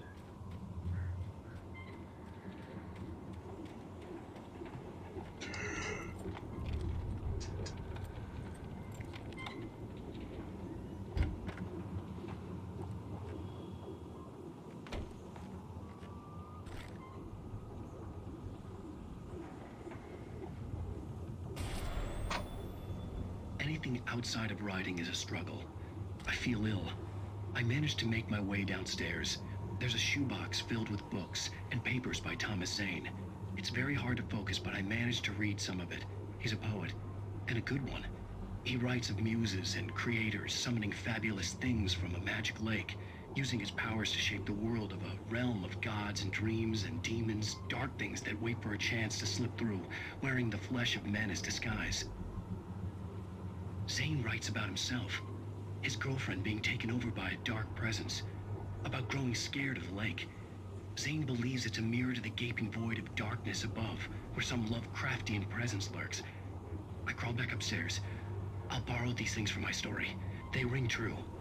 They fit.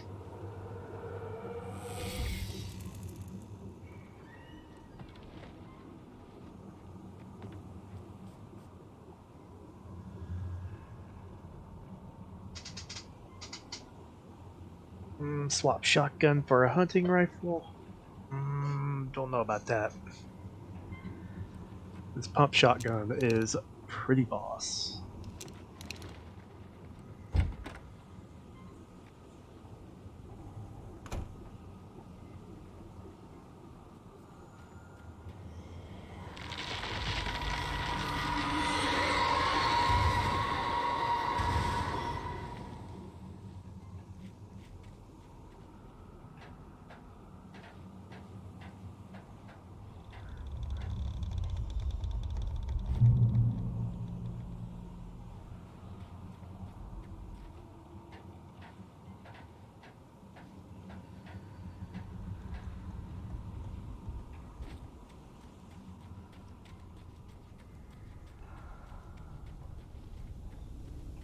Huh?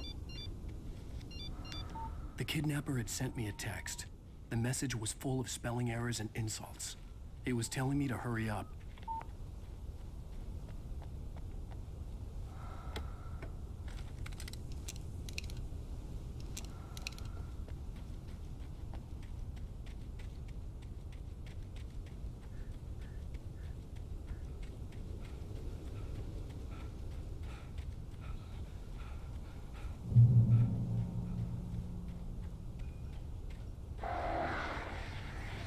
Birds.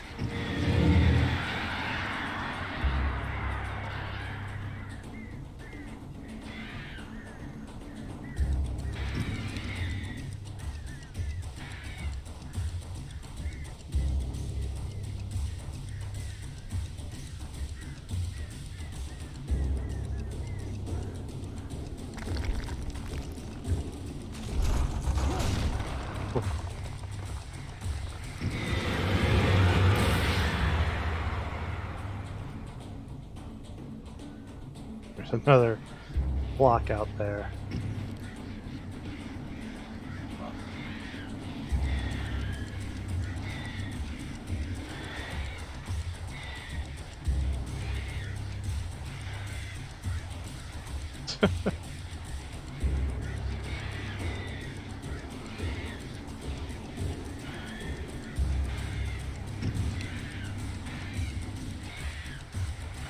Being able to literally just rebuff them with the flashlight makes them less intimidating. If you stop looking at them. Ooh, another one.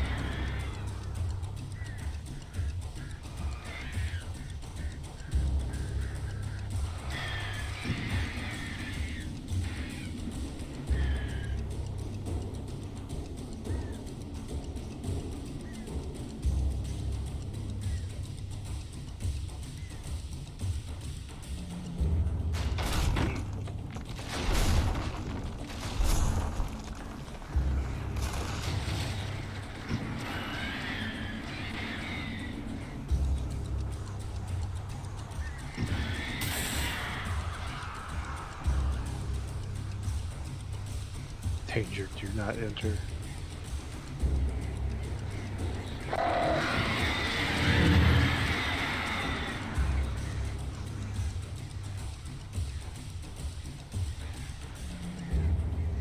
Come on. There you go.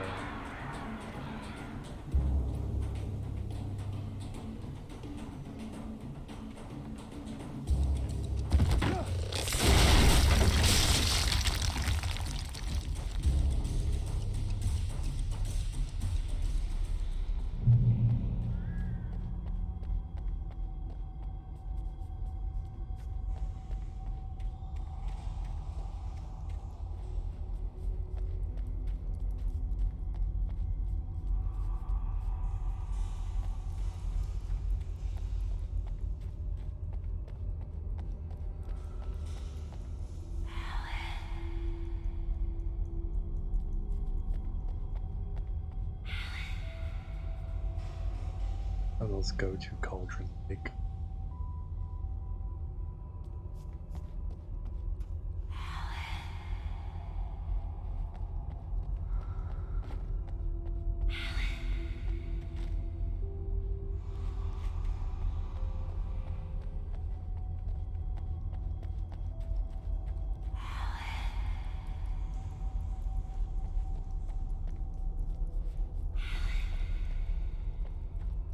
Sure, which way is the right way to go?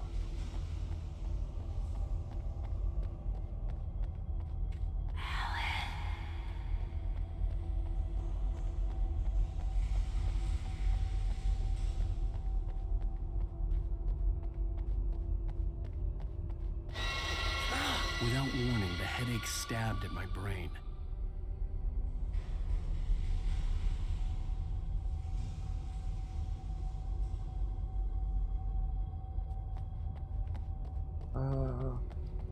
That might be the right way.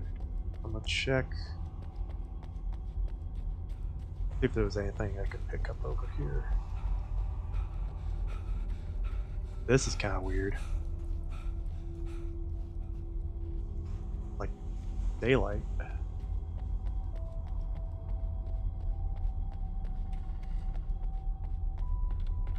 Or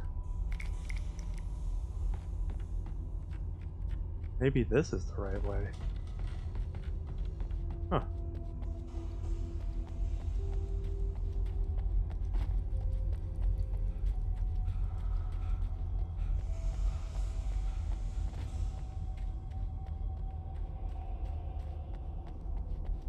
And what's down here?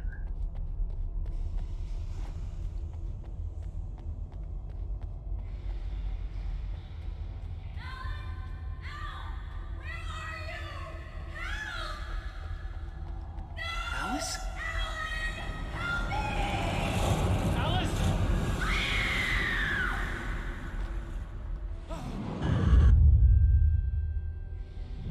I'm losing it. I gotta get out of here.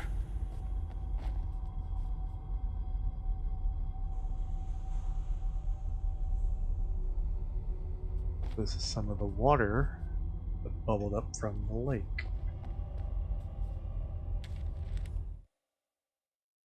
The hunters were big, thick-set men, confident and at home in the woods. They were feeling good, running on beer, ghost stories, and camaraderie late into the night. It did them no good, as they were taken by the dark presence, sucked deep into a darkness far worse than any ghost story they ever told or heard.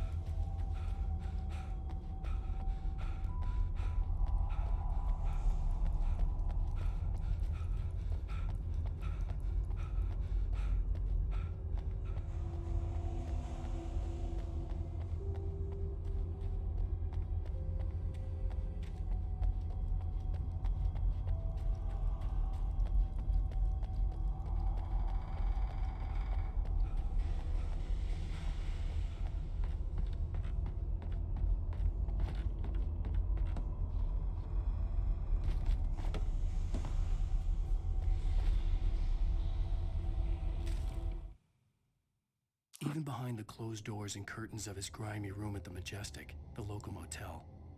Nightingale could feel the locals' eyes on him, the unrelenting pressure of their judgment. He forced it out of his mind. For all he knew, they could all be under Wake's spell already. You do what you have to do to get the job done. He took comfort from the bottle in his hand. Please, he thought, just let me get through this.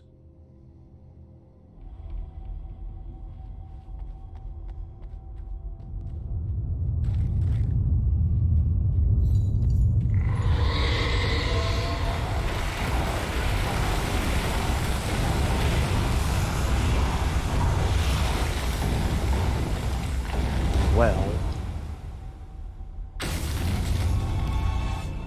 alrighty then.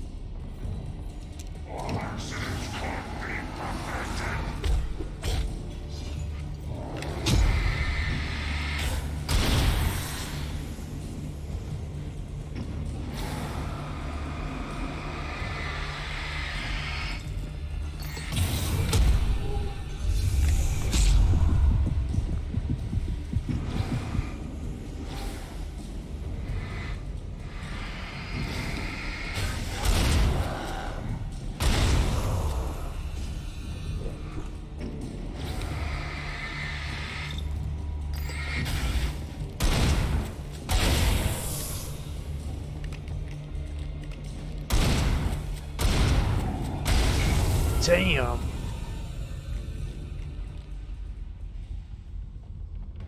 Took an effort to put them down. Sheesh.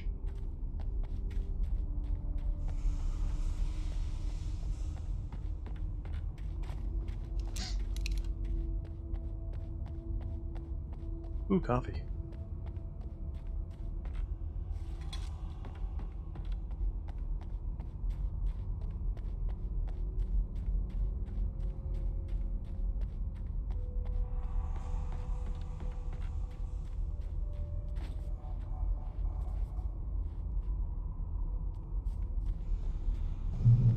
I'd have to make my way up this mine shaft in order to go on.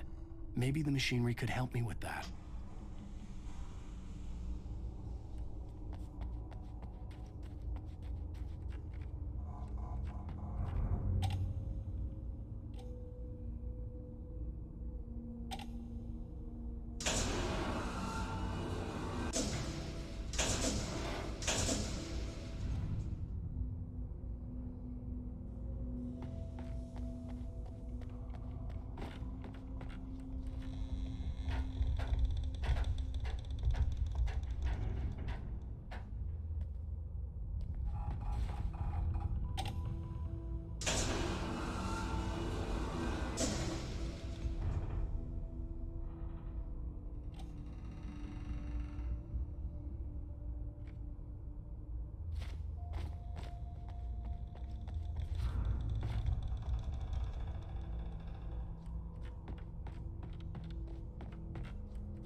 Yes, that's where I was.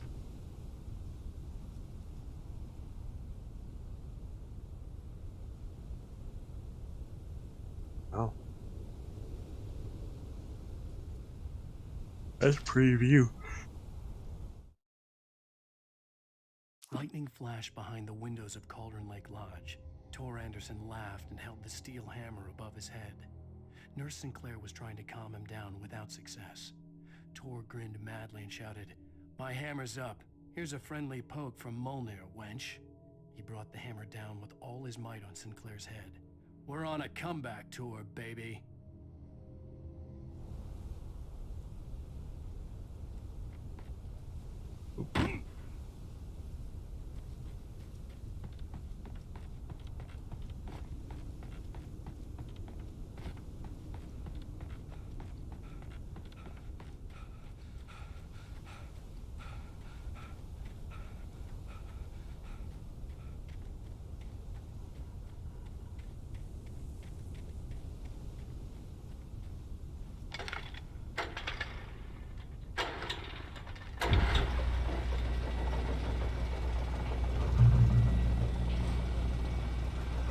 Oh, great. Another cable car.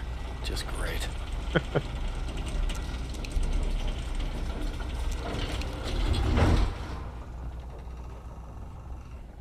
This one's missing a safety door, too.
Shit. Straight up chunked a whole train at me.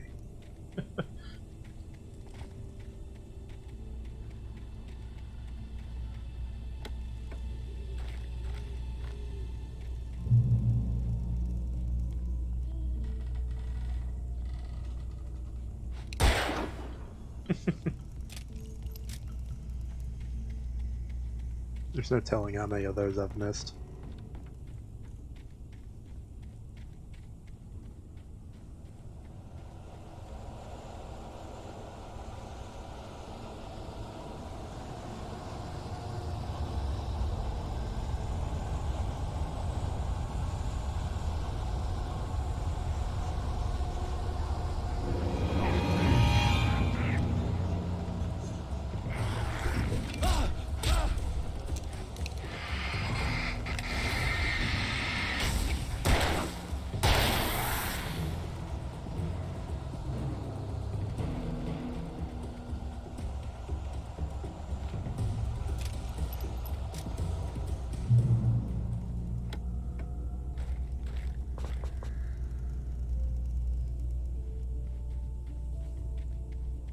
Cauldron Lake.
Oh.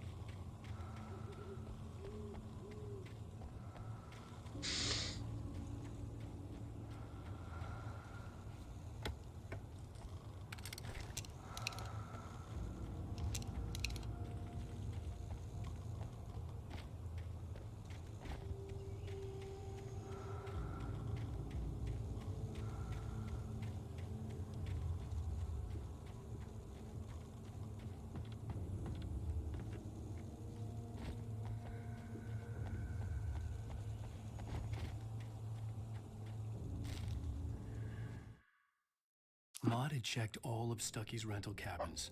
There had been no sign of the Wakes. It was dark when he'd found their car parked at the end of the road by Cauldron Lake. It made no sense. They must have taken a wrong turn, but there was no sign of them, and the car had been there for hours already. Frustrated, Mott stood on the rotten ruin of the footbridge that had once led to Diver's Isle before it sank beneath the waves years ago. The boss wouldn't be happy.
Oh my.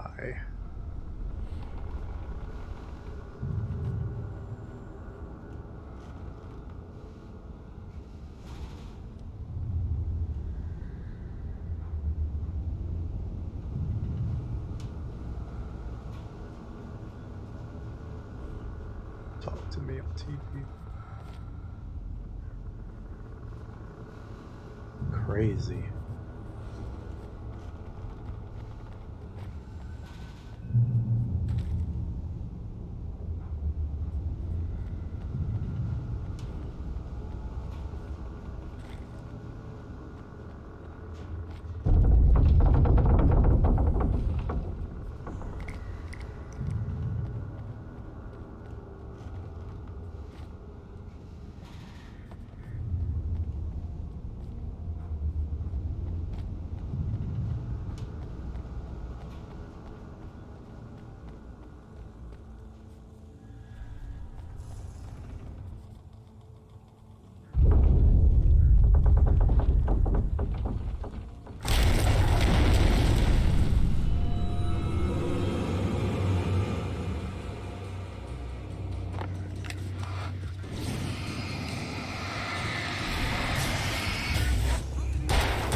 Get all up in that grill.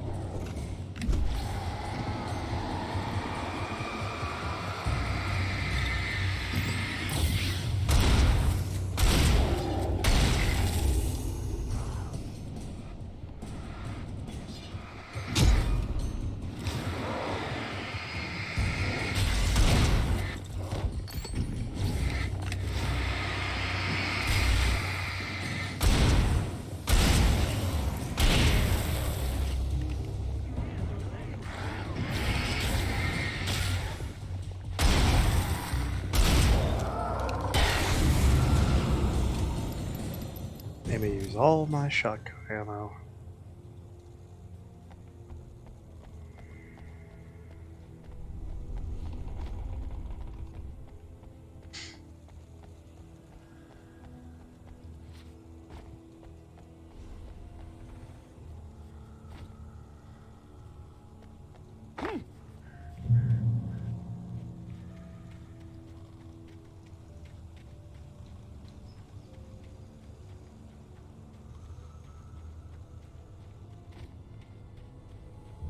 I could see Cauldron Lake. I thought I could make out the spot where the island and the cabin had been.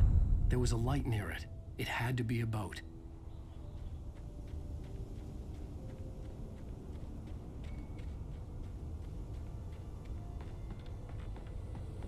I was close now. I had to get there fast. I tried to hold on to Alice, but her form melted away. I was losing control. Dr. Hartman stood in her place. I wanted to hit him, but my arms were jelly. He smiled. It was a reassuring smile, and I hated him for it. I had to give you a sedative. Don't fight it. You went through another rough period. Right now, it's very important that you stay calm. We don't want you to have another episode. You're a patient at my clinic. Have been for a while now. What I would find.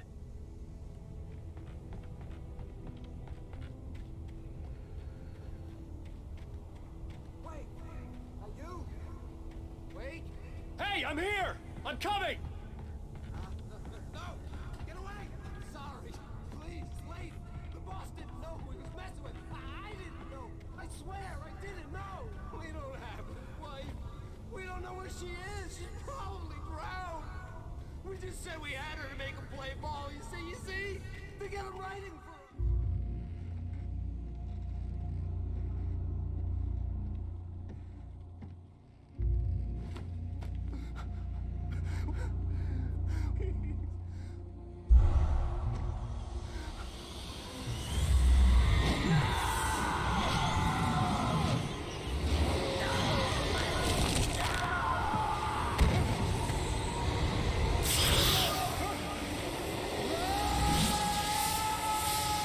Oof.